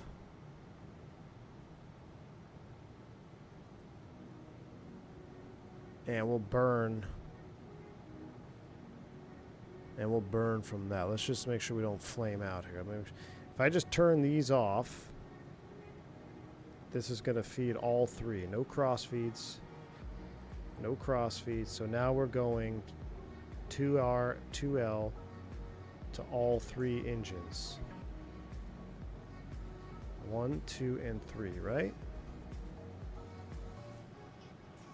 Engine 1 just flamed out. What did we do? Why did engine 1 just flame out? Chat? This is why you don't mess with fuels. You don't know what you're doing. We just had a flame out on number 1.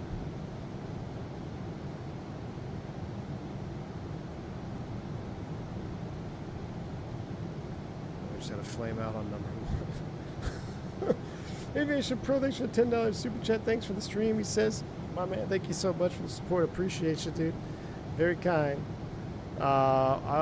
Very kind. Thank you for the super chat. I just flamed out my engineer. Give me a second. I gotta get things back online.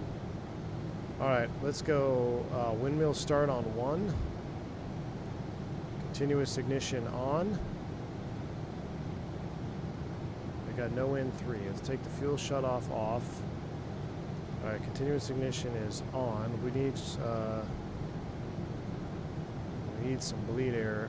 We don't have any juice. Well, we need 24 juice. Let's kill pack 1. Let's kill pack 3. Cabin is rising.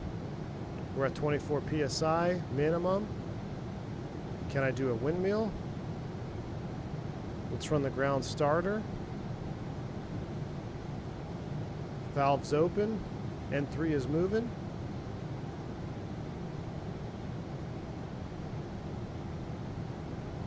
N3 is moving. Man, well, that's pretty good. We're still doing 8.5 with 2 engines.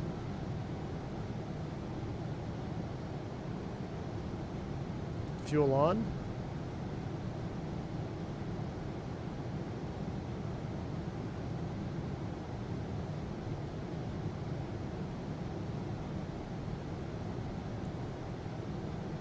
All right, light up. She's coming up.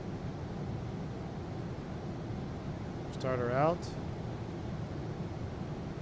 Let's keep the continuous ignition on.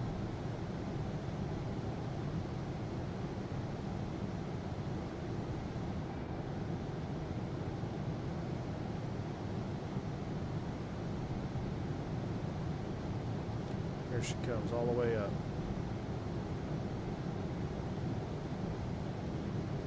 Definitely overboosted.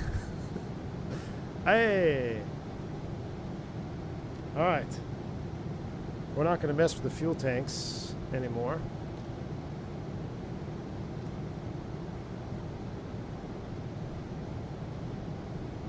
We are not going to mess with the fuel tank pumps anymore.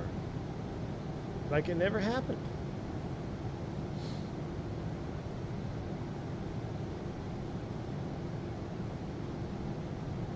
All right. Where's our TOD? 123 miles, allegedly.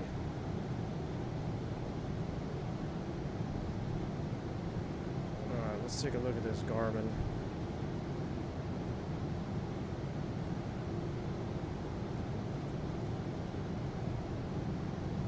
And we need to look at arrivals going into Kennedy. We were on the Cameron 5.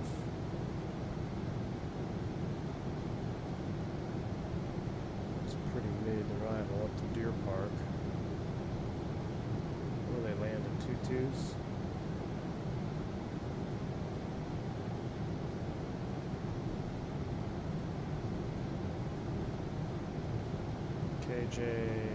KJFK.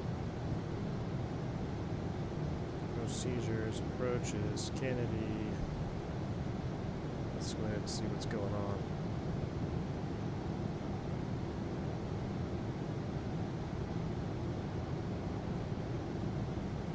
Kennedy 190 at 20, gust 28. 190 at 20, 28. Check packs. Oh, shoot. Yeah, we're going to lose our cabin. We're losing our cabin. The cabin's coming down. Sorry about the ears. Shift. Isolation's back on. Oh, my word. We just popped. There's definitely some discrepancies. And, ladies and gentlemen, from the flight deck, I do apologize for the minor popping of the eardrums and the fluid that you see leaking from your ears. That problem should be fixed now. We'll have the flight attendants coming through the cabin with some hot towels so you can clean yourselves up. We do apologize for that. We'll be on the ground here in about another 30 minutes. Thank you. My bad.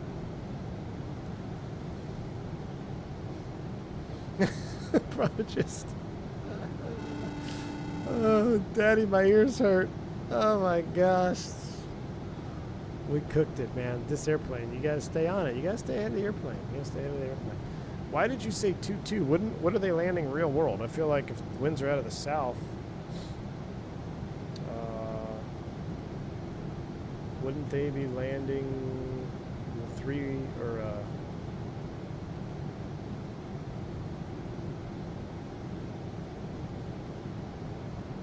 let's see, I'm looking at my chart upside down on there. Really want to land 2-2? 2-2 left. Alright, let's do 2-2 left.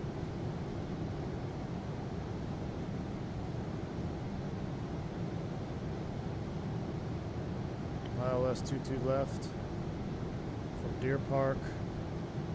We'll load that. Alright, cool.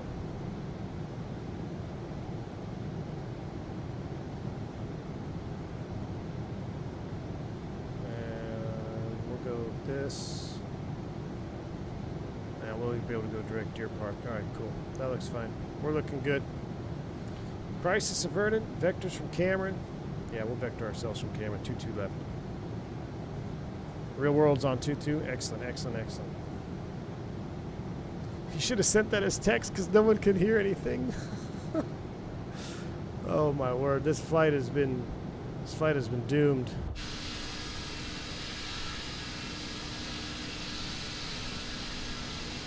Nothing to see here. Nothing to see or hear, chat. Nothing to see or hear. My goodness.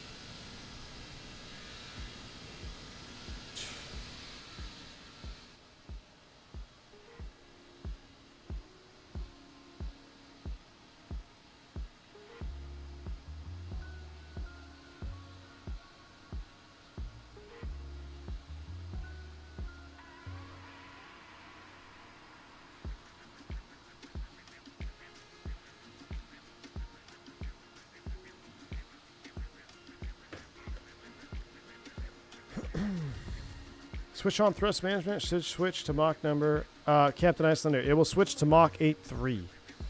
It will switch to Mach 8.3. I don't want Mach 8.3. I want Mach 8.5, baby. I can't manually change the Mach in this because it has a standard cruise profile. Belmont visual for 2-2 left. You really want me to pull out my Navigraph charts and freeze the sim for that, huh? What is the Belmont 2-2 left?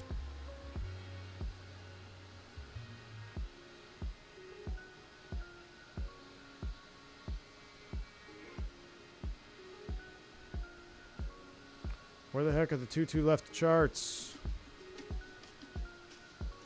8, 9. Oh, that's because that's Atlanta.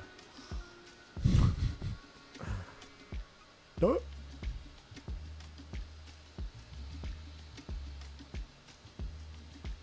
What is the Belmont visual 2-2 left? Oh my goodness. Nah, we're coming from the other direction. That won't work. We're not coming from the north. We'd have to come down Canarsie and all that stuff. That won't work. We're coming up from the south. Yeah, that won't work. Best I can give you is vectors to downwind for the ILS 2-2 left. It's funny, Deer Park is not on here. We don't want Deer Park. We actually want it from Norton. Oh, yeah, we want the approach from Norton because we're coming up from the south. Yeah, my PFBs are stuck in Lido, dude. My PFB charts are stuck in Lido. I don't know how to fix that. It started when I loaded this airplane on my home PC. And I don't know how to get them back out of Lido. As soon as I activate this, it just doesn't work. So, AFO, take it easy, man. This is the first night landing. It is. But if we do the, if we vector ourselves, we'll have more juice.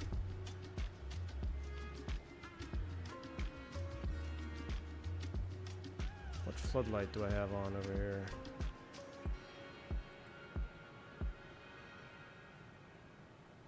I've got a floodlight on. Oh, you know what? Is that the reflection from the glare shield light? No? It looks like there's a light on the overhead. That light, I don't know how to turn that one off.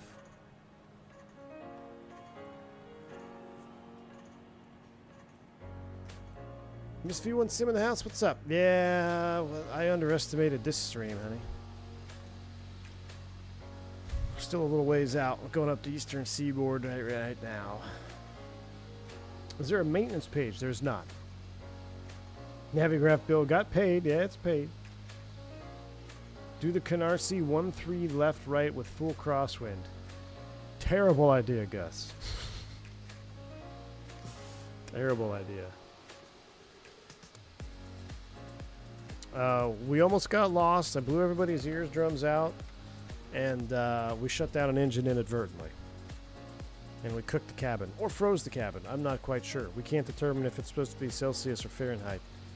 So if it's Celsius, or everybody was fine. If it's Fahrenheit, everybody was frozen.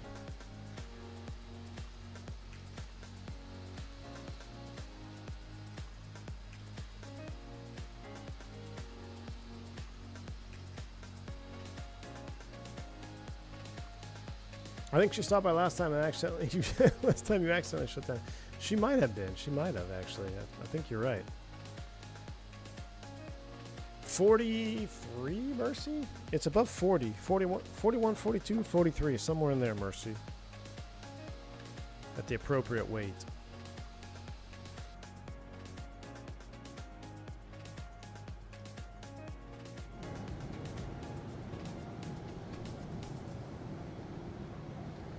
Do you find the rotor steering on? Yes, Mustafa. So, I didn't tweak it yet, but I gotta try going with no curves, because what happens to me is when I make an input, it's almost like it's too slow to react, but then goes too far over, and then you start S-turning down the center line.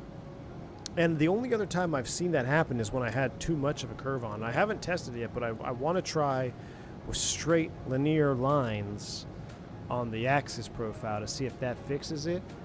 But yeah, I have had a hard time tracking the center line.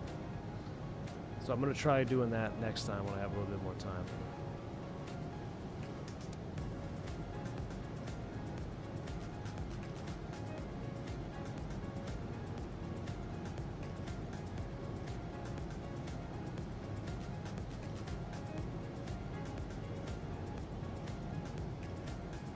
You have no curve and it's still way too sensitive. Then yeah, then you're right. Then you're right. It might be the plane. My issue is that it feels too.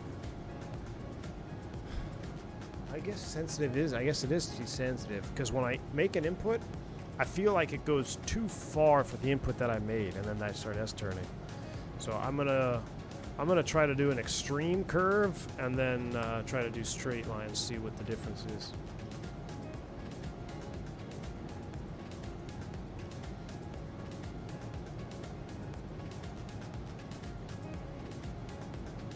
Honestly excited about this year Classic Airlines with the MD-11 update. This year, L10, pmdg working on the 7.4. Best year I've seen from the sim. I know, man. I need to try the MD-11 with the new update. I got to take a look at it. The good liveries that I want to fly all have the engines that don't have the good sounds, though.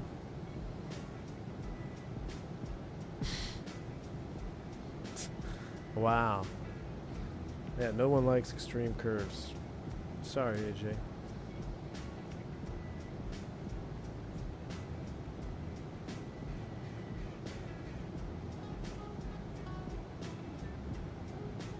I do love the old school beacon light, especially off that silver metallic engine.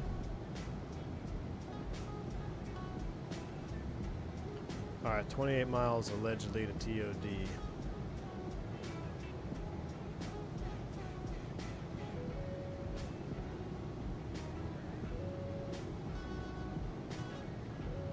I want to select a different transition.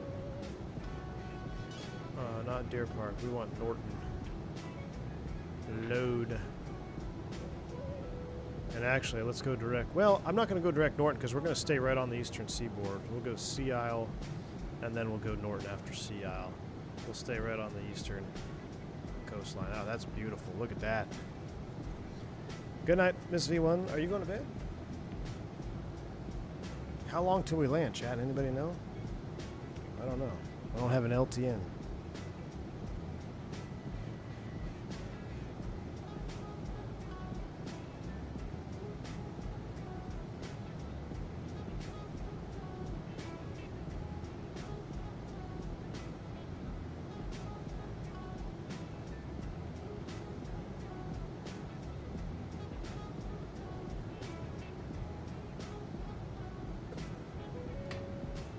That's how V1 slept on the couch, Chad.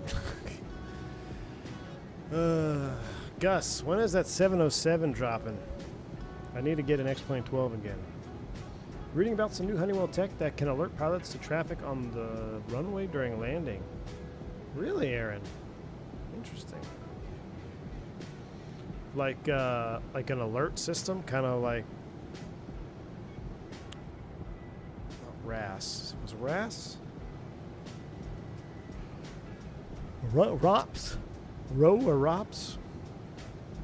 If everybody, I mean, they all have transponders, right? So fire trucks have transponders. So on my Jeppesen charts, so this is really cool. So for my operator, on the JEP charts, when you turn on the traffic page, you can see all the airplanes on the ground that have their transponders on. You can see all the vehicles, fire trucks, snow plows, etc. So you can see all the vehicles with surface movement on the ground, which is pretty cool. So doesn't seem too far-fetched that you'd be able to get some type of alerting system. But here's the thing. That wouldn't have stopped the LaGuardia accident, man. I mean, the timing of that was so imperfectly perfect, it's disgusting. It's terrible. No amount of alerting would have prevented that accident. That was just a screw-up by the controller, and some disconnect between the truck not responding to the stop crossing. So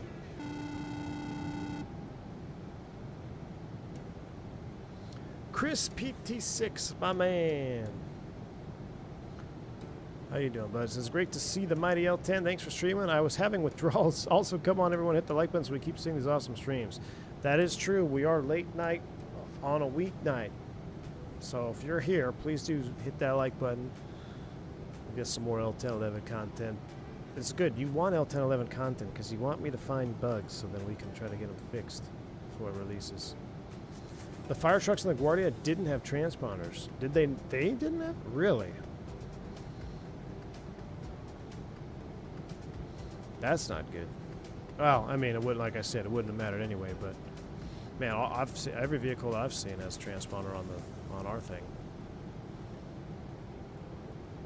A screw up by the driver and his observer. Yeah, well, clear right, clear left. But here's the thing.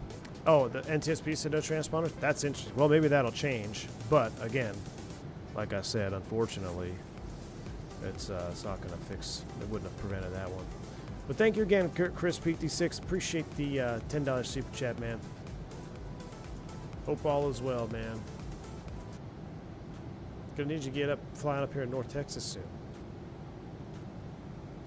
Chris PT6 also dropping the 10 gifted subs. Man, he's the modern day Gulfstream girl. Just kidding. Thank you, Chris PT6. Super awesome, man. Thanks for the 10 gifted subs. The resident Gulfstream driver in the house. Also believes in 2 peaks. The PT6. Thank you, man. Very, very kind. Appreciate the support, dude.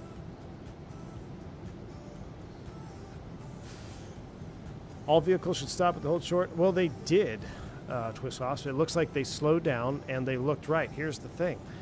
I believe, and I don't. We'll have to get a interview from the fire truck crew. We already hit top of descent. We need to start down. I believe that the crew looked right and left. But here's the thing. CRJ 900 in the rain. He's on the ground,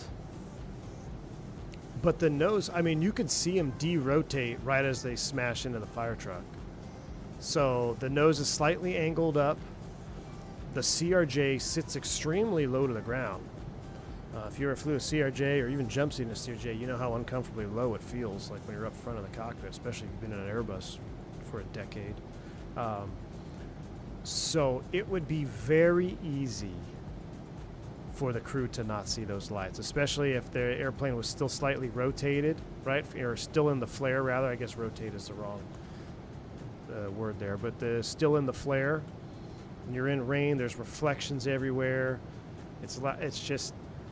I believe that fire truck looked to the right, didn't see him, and just went across. Now, what I don't understand is that the controller told Truck 1 to stop multiple times, and there was no response. So what happened, what was happening in the cab when Truck 1 was trying to be contacted by the tower? But it doesn't matter at this point. I mean, what's done is done. It's just a terrible tragedy.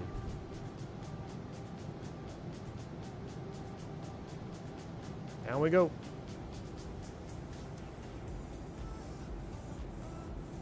Wingnut, yeah, Wingnut was a good point. He said stop, stop, stop, but he was talking to Frontier, right? So, and I totally agree. If you listen to tape, he tells Frontier to stop so Truck 1 can cross in front of Frontier. But he's saying, stop, stop, stop, no call sign. Now, I think he did say Truck 1 stop the first transmission, but then he said stop, stop, stop, stop after talking to Frontier. So, either way, it was on the controller. I mean, it was on the controller. I believe that Truck 1 looked to their right. I believe they didn't see him. Air Canada guys were right where they were supposed to be. There was absolutely nothing they could do.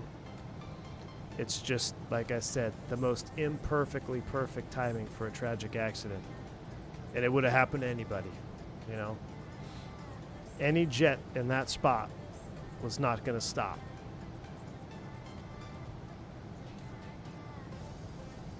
It could have been stepped on, Tenor Amoeba. That's what we'll have to find out from the NTSB, right? Because they're going to dig into all the comms and everything. So you're absolutely right. We'll have to find out. But you talk about the Swiss cheese model, man. Evan, you guys are done playing ROM already? Jeez.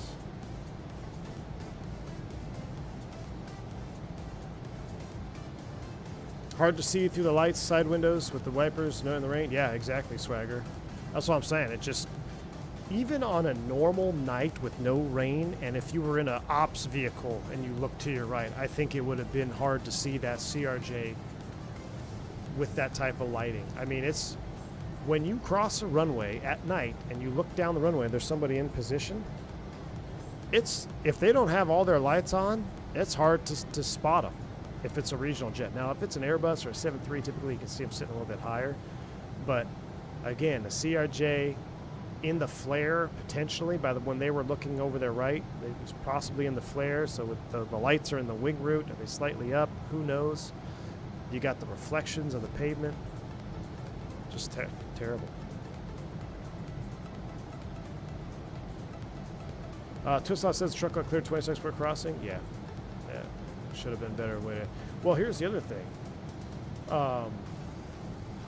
Why couldn't they get United a gate? Like, were there 0 gates available for United? If you listen to the convo all the way to the beginning, United's trying to get back to the gate because they got a fume event. They got flight attendants getting sick, and no one is No one has got a gate for them. So now you got to bring airsteer. Like, it just shows you what a crapshoot the Northeast is. I hate flying in the Northeast. I always have. I always will. And it's not just because of this accident. It's just I've always hated it. Like, I don't like the Northeast. Don't like flying out there. It's busy. It's traffic congestion. It's just always seems like it's a recipe for disaster.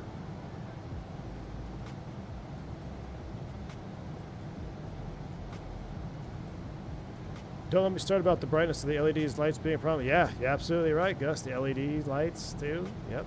Washes out. You lose depth perception with the LEDs. 100% right, dude. Weren't the runway entry lights flashing red? So I feel some of the blame goes to truck one for that. I don't know why, Michael Williams. I do not know. You're talking about the runway status lights. I do not know if they were flashing red. I don't know if they have runway status lights on that runway at that intersection. I don't know. You have to check.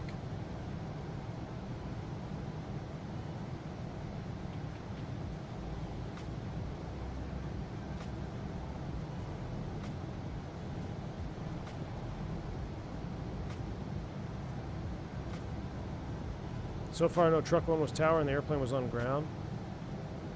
What airplane? Frontier might have. Frontier was on ground, but the CRJ was on tower. But it doesn't matter. He was in the right spot. They do have runway status lights there. So if they do have them, then it was a red runway hold stop bar. You're absolutely right. All right, down to 2,800 feet. Let's do ahead and let's get our landing weight. Let's pause the music. Let's go to work here.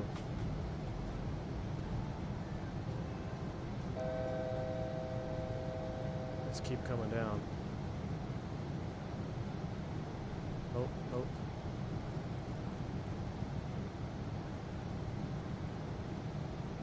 Keep coming down to 10,000 for now. All right, sim sounds are coming up. Gross weight is 334. This is a problem.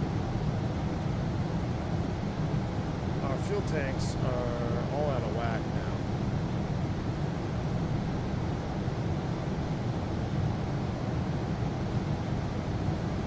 Our fuel tanks are out of whack.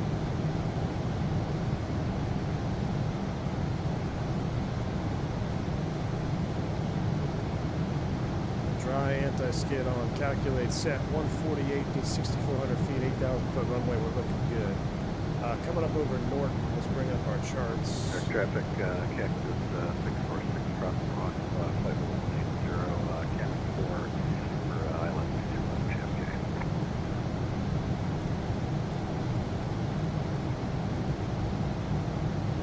Bring the thrust, auto thrust back 250. All right, 110.9, 224, 110.9 and 224, 110.9, course 224.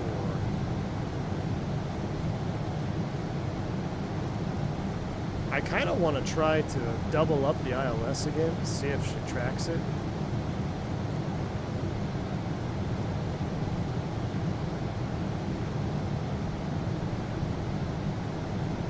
Radio nav, radio nav.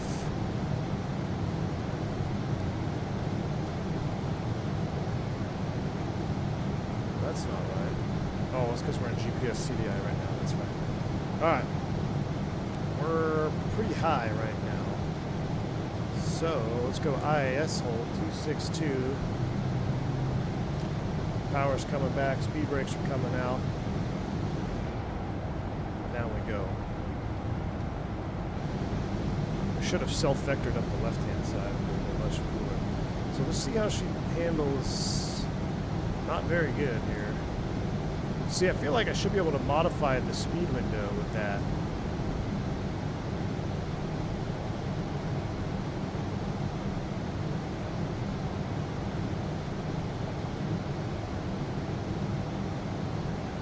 Go back to vertical speed.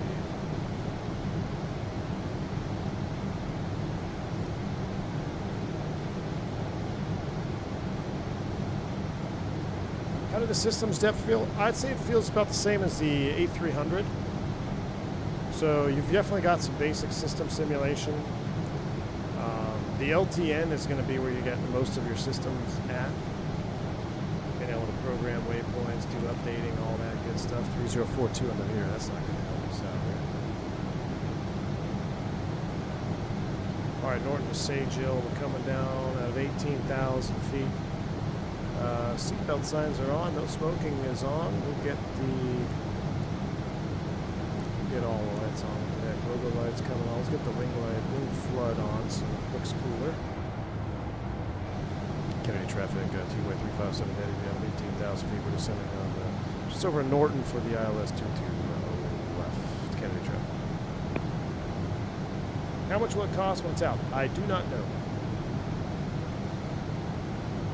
With the L10 release, I hope pmdg does 400 or the 200. Just me? Nah, it's just you, Gray Austin. I really am looking forward to the 200 as well. 2026 is the year of the classics, chat. Let's go. 2026, year of the classics. Alright, so I'm going to modulate my speed here, a little bit of speed. It's the IAS hold function doesn't seem to be very friendly to descent. There's Kennedy off our left. Alright, 148 on the speed checks.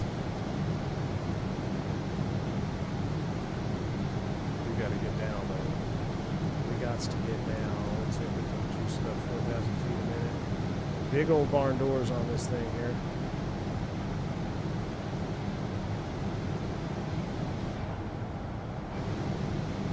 As a Dash 200 driver next to me, how dare someone proclaims magenta over fear of not knowing where you are? Dash 200 supremacy. Yeah, I agree with you, man. I love the classics. Hoping release for the bird tomorrow. Fingers crossed. Hey, if it releases, here's the thing, Ron. If it releases tomorrow, my first day off from long haul duty will be Wednesday. So if I can sneak a free day out like Tuesday, maybe I do something tomorrow and I get back early Tuesday. We're gonna we'll do a we gotta do an ATA flight. Celebration of release day. Out of 10,000 feet, we're doing 250. We blasted through that. Let's keep coming down. It's set 3,000 for the lights. I want to get down to the juice. I hate using that here. It's 4,000 minimum from Haplet inbound, but we're gonna. I think we'll be all right. See, every time I open and close that thing, we'll do a standard 200 on the DH. That's another bug too. That DH light should extinguish. I don't know if Center's online. I'm on Iveo, man. I don't think Iveo's on. We got our own group thing going on here on Iveo. If you do want to fly along, Iveo. Actually, it's pretty nice. Allows you to fly on a network. All the controllers I've thrown on have been really nice. Definitely more chill.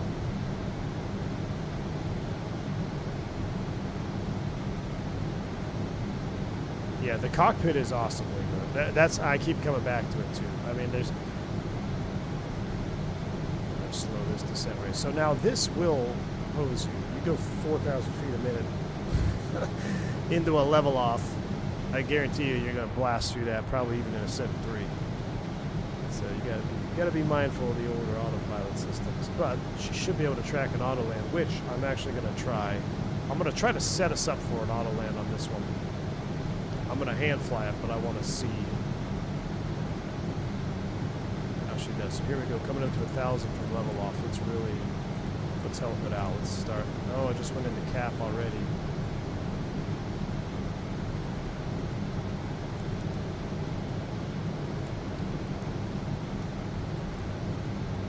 Back up.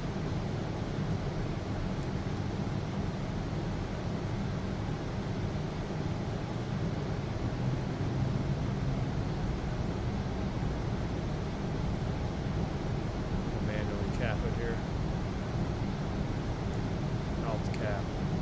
30,000.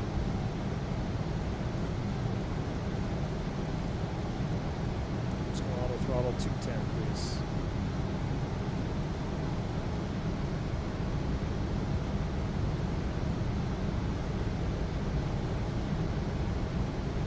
Please. Alright, there's just coming back. Gosh, it's like flying with vodka. Alright. What do I need? I need a flight recorder up.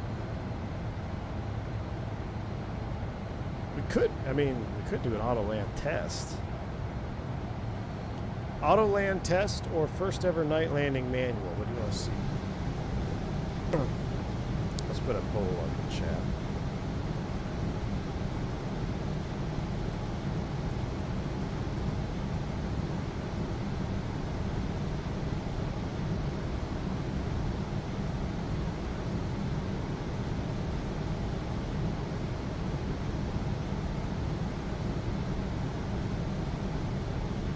Kennedy traffic at T-Way 357 over Hapwood. Turn to basically an extended base leg for 22 left kid.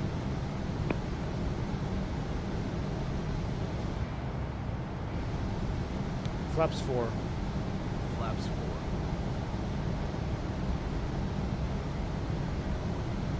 Oh, we need to turn off the noise canceling if that's still on. Noise canceling is off. Sim sounds are coming up. Okay, traffic, Toga, 2014 passing covering for the deep park runway to the left approach.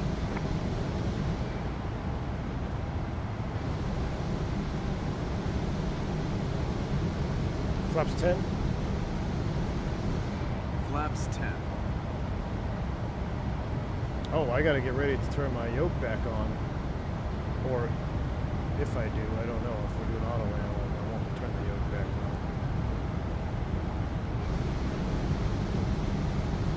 on. Alright, we're picking up Loke DME right now.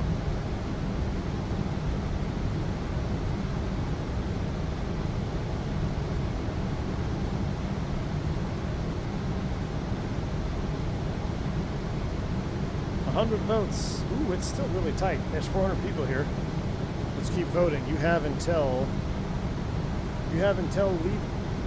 Leafer. You got 1 minute to get your vote in.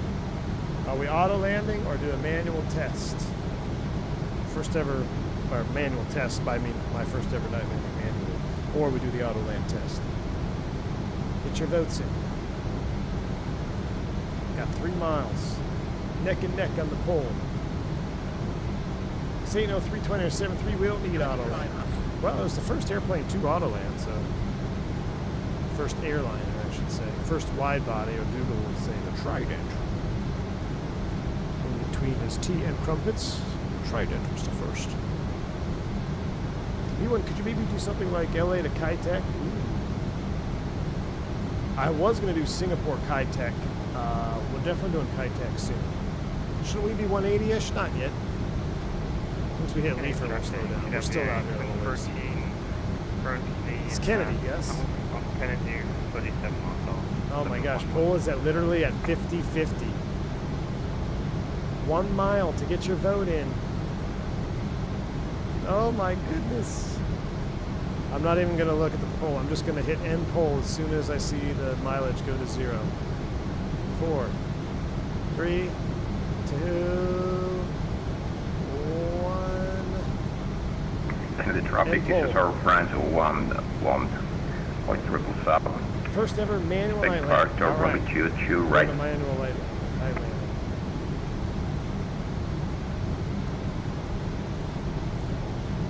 Coming back to 280, we're going to join up here. Flaps 14. Flaps 14.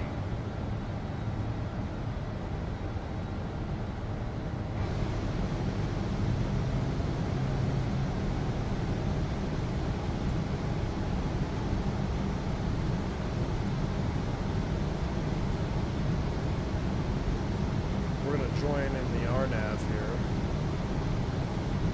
And then we will,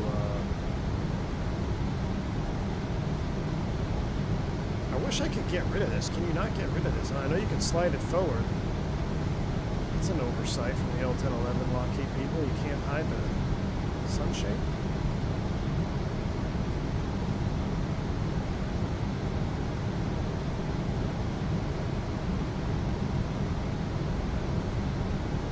Field in sight.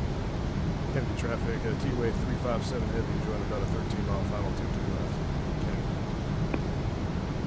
All right, lights are all on. Traffic Cactus 646, about Seagull downwind for the East River Ops and the new float caravan. What's up, Ty? Thanks for that super chat, man. Ah, we do have to fly. We do have to fly caravan too. Thanks for that super chat, man. I haven't forgot about the caravan. Don't worry. Now this GPS is gonna blast us past this. Hey, traffic, KATL-KJFK 2014, current 10 miles from north on All right, let's go. Heading select. ILS.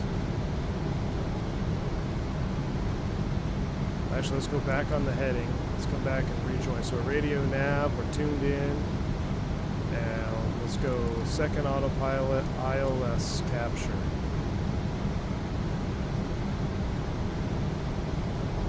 So localizer glide slope captured, allegedly.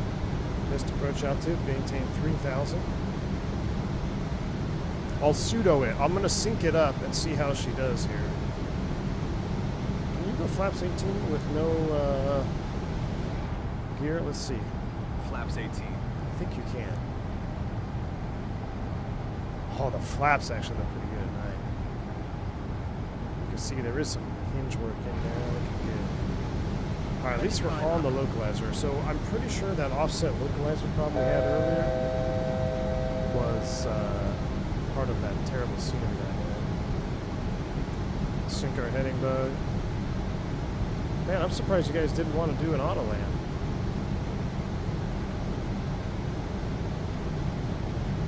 Gear down. Gear down. Recording is on.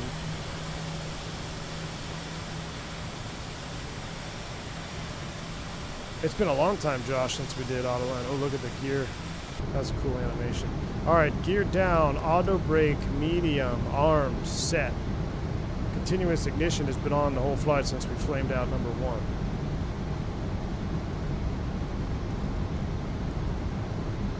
What are we looking for? 148. Flaps 22. Flaps 22.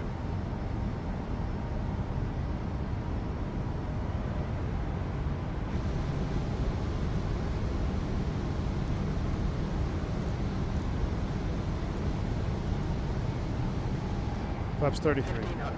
Flaps DLC 33. is armed. 1500.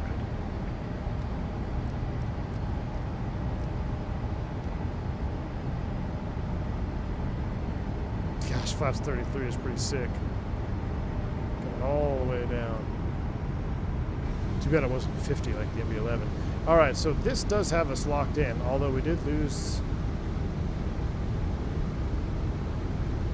Looks like we lost the localizer. Autopilot's coming on. Yoke is connected. I'm flying. Let's disengage the auto throttle.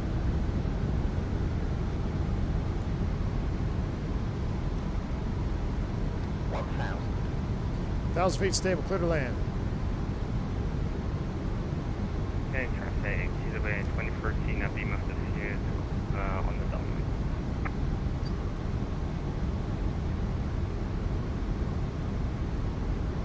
Speed, check speed, chief.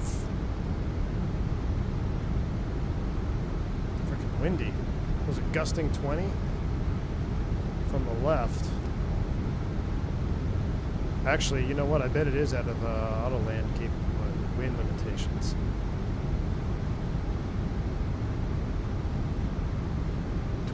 Knots.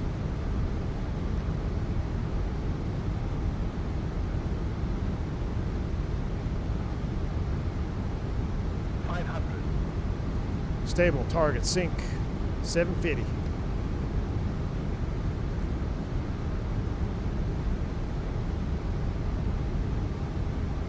First night landing.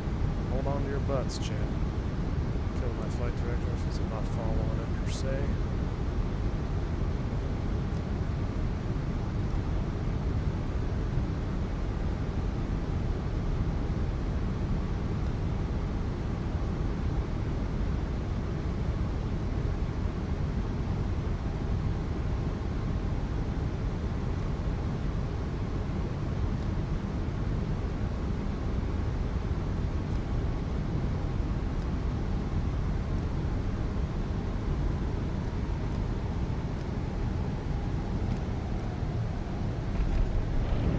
have been nice to have some call outs there, Chief.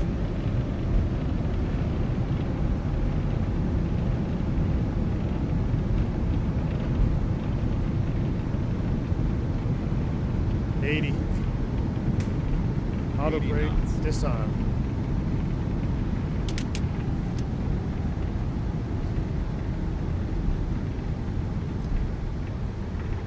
A little bit fast, hold on to it.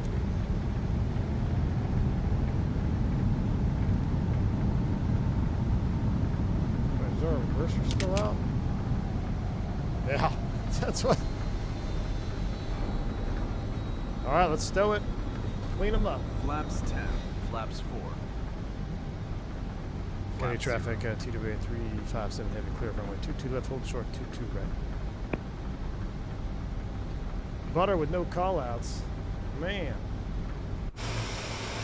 Why do we have no call-outs on that one? Keep all our lights on here until we get ready to cross. Matter of fact, we can turn the dome light on there. Any traffic, Cactus 646, return on final 22 left.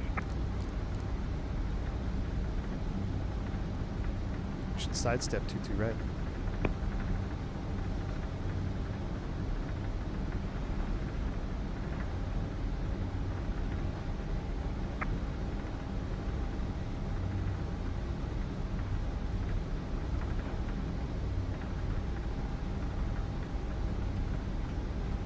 Yeah, the call-outs should be from the flight engineer, if anything.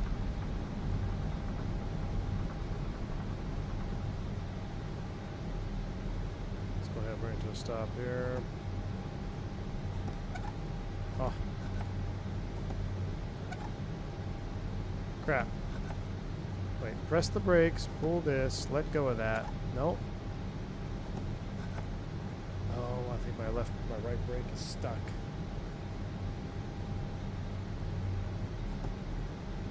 Yep, fixed it. Alright, cool.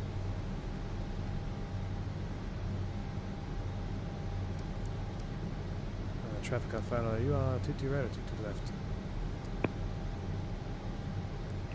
22 left for traffic on final.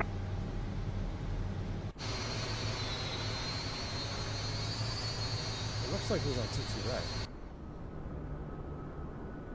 No, he's on 22 left. He's way out there. Alright, cool. County traffic, 357 across the 22 right, straight ahead to the gate. All lights on as we cross the runway.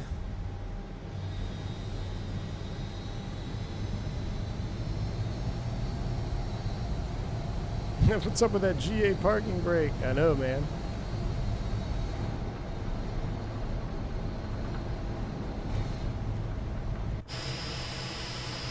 The moving horizontal stab?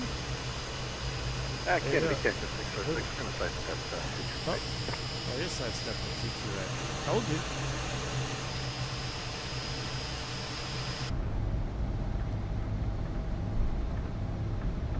Any traffic, TW 2014, 60 miles out, turning direct to Capitol for runway 22 left, approach Kennedy.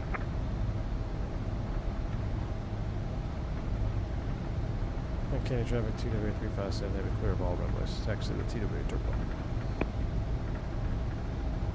Alright, we're down, we're doing good. Let's get the The APU hotel. power on. The hotel. Have the APU power on the whole flight. Terrible flight engineer tonight, Gus. Definitely effed up our fuel.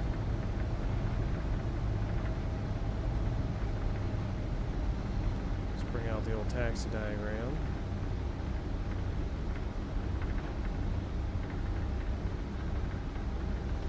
We need to go, it's over here, right? We'll take this curve around. It's right here, right? Whatever these gates are.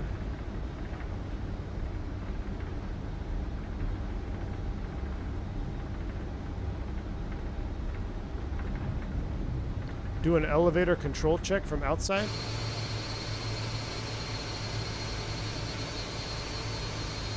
Yeah, you can see it moving.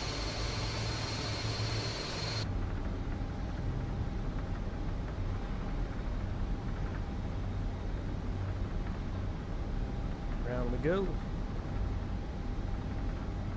That actually was pretty cool on the for the approach with the winds gusting around.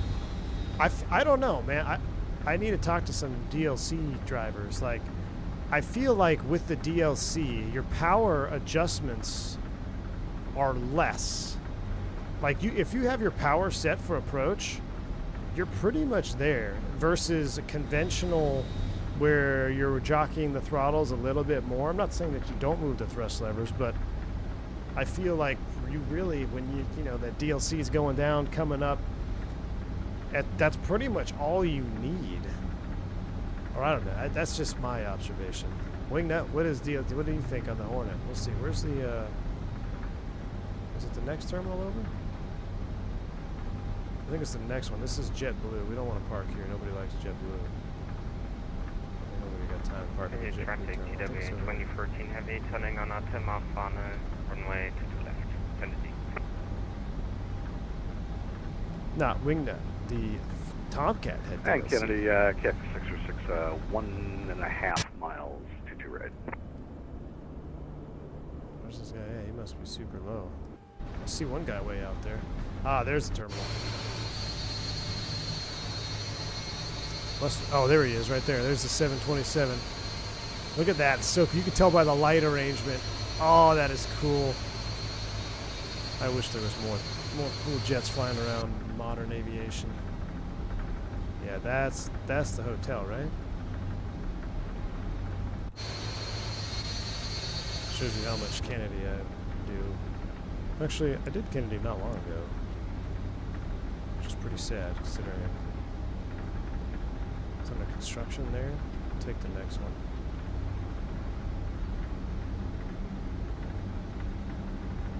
Oh, this is the Delta side.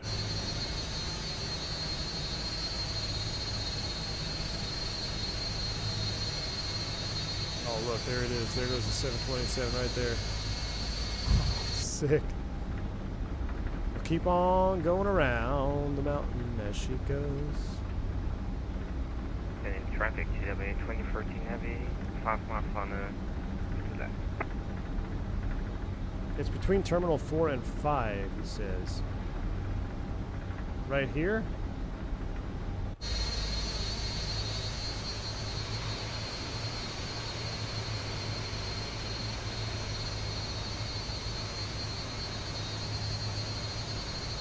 We're coming left.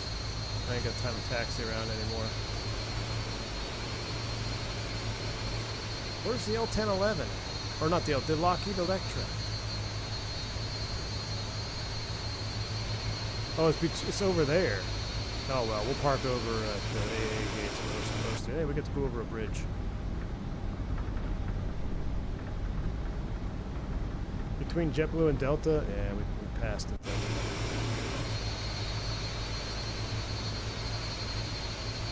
Kennedy, KX 646, we're clear 22 right, Juliet, please.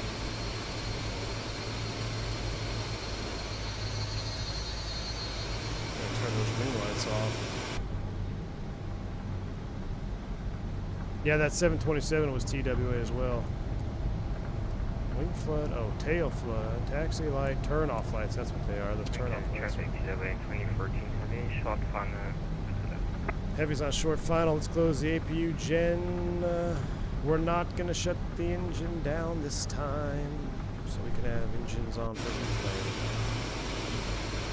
Tail flood looks sick on the L10.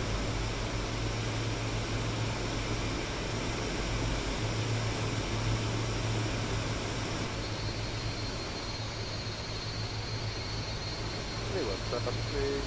Descending, please, folks, from the personal way to the back. And then down to the people.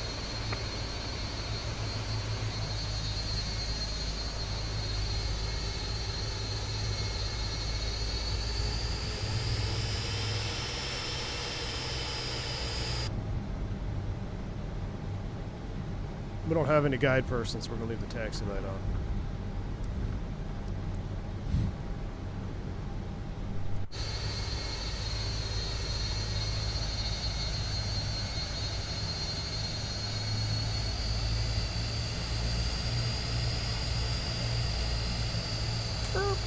Oh, my rudder pedals are cooked, chat.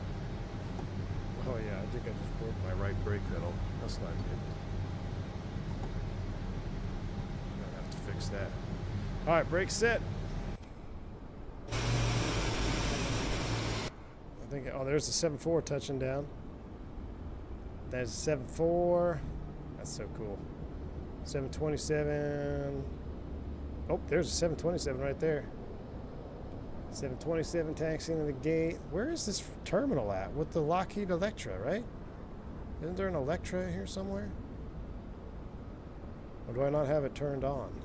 Is it part of the settings?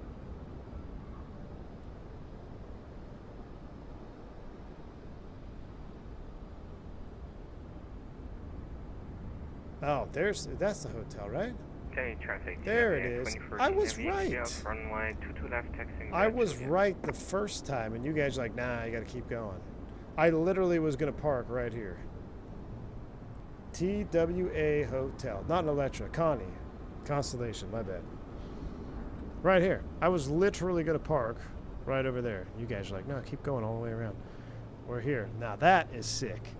We need a super Constellation in Microsoft Flight Sim. There's the hotel. I'm going to the bar. I'm done flying. It's been a good day of flying. Super Connie. Electra would be cool though, Gustav. Would be cool. All right, let's go into replay mode. It's a pleasure flying with you, gentlemen. See you on the next one. All right, engines are staying on. APU is up. We're not going to shut down. Yep. Disconnecting. Boom. That's loud. Oh my gosh, it's 9 o'clock at night. Replay. Fire it up. Flaps 18. Let's get out of here. Flaps are coming in. Engines are on.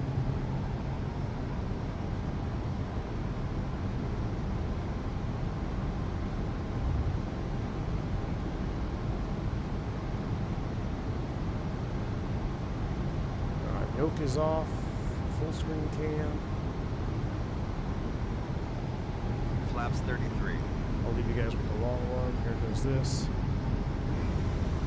We need to turn the lights on. Please let me turn the lights on. Replay. Yes.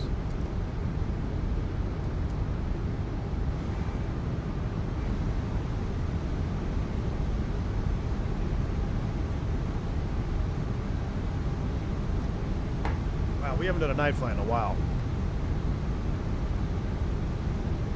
This one's mad as a wet hen right now. Probably asleep. I haven't flown the DC-6. I haven't in a very long time, man.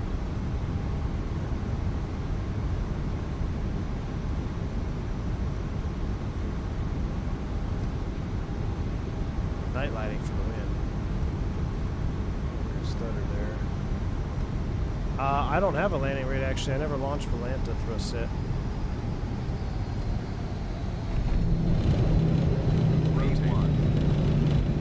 Callouts seem a bit off.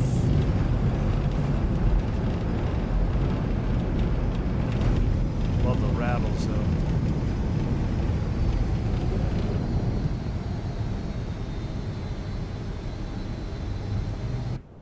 Oh, I gotta reset. Ooh, that's gonna be hard to see it at night. We'll do one more. Actually, I'll tell you what, let's watch this one. Ooh, not bad. 20 knots of wind blowing. Not bad. Look at the tail reverser. That is so cool. That whole cone sliding aft. That's cool. 80 knots. Yeah, we took this high speed a little bit fast. A little bit hot on this high speed. Alright, chat. That's going to wrap this one up. Let's do one more. Actually, let's do, where's we touchdown at? Right here. Sim. Let's do this. Reset the drone cam. Do a little flyby view here. We'll reset the time a little bit for one shot, and then we'll do full-blown night replay. Alright, there we go, there we go. Let's wind the time back just a little bit. For the landing, per se, a little blue hour, perhaps. And then I'll do the full replay at night. This way we could see our touchdown. This is All right. Jada, long time no see, man. How you doing, bud? All right, Wingnut, now you're just glazing, bro. Now Wingnut's just glazing.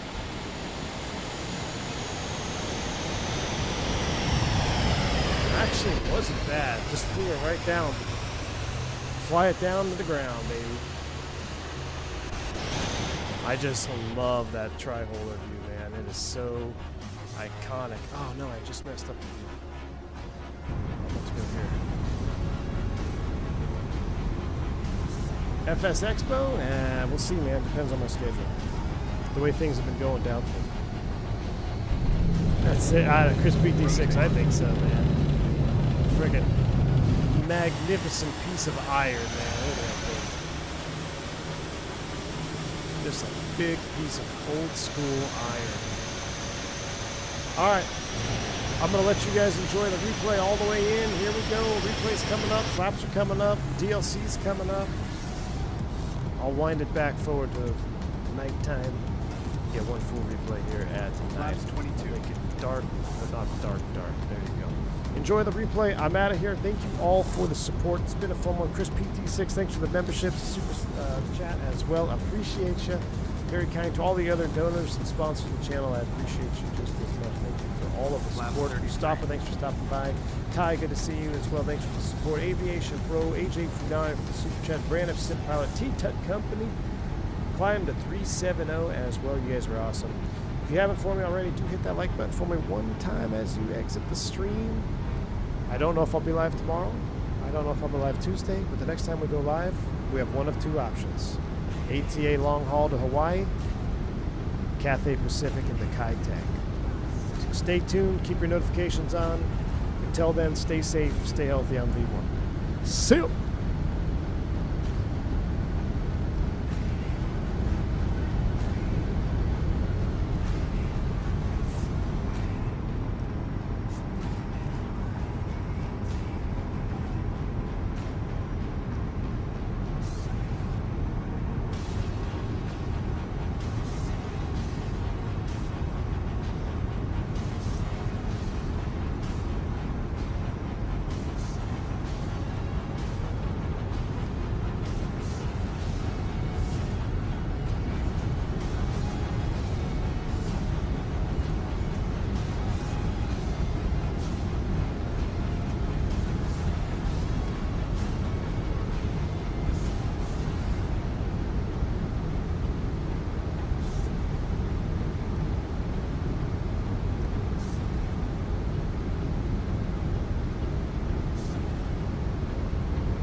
Flaps 10, flap 0.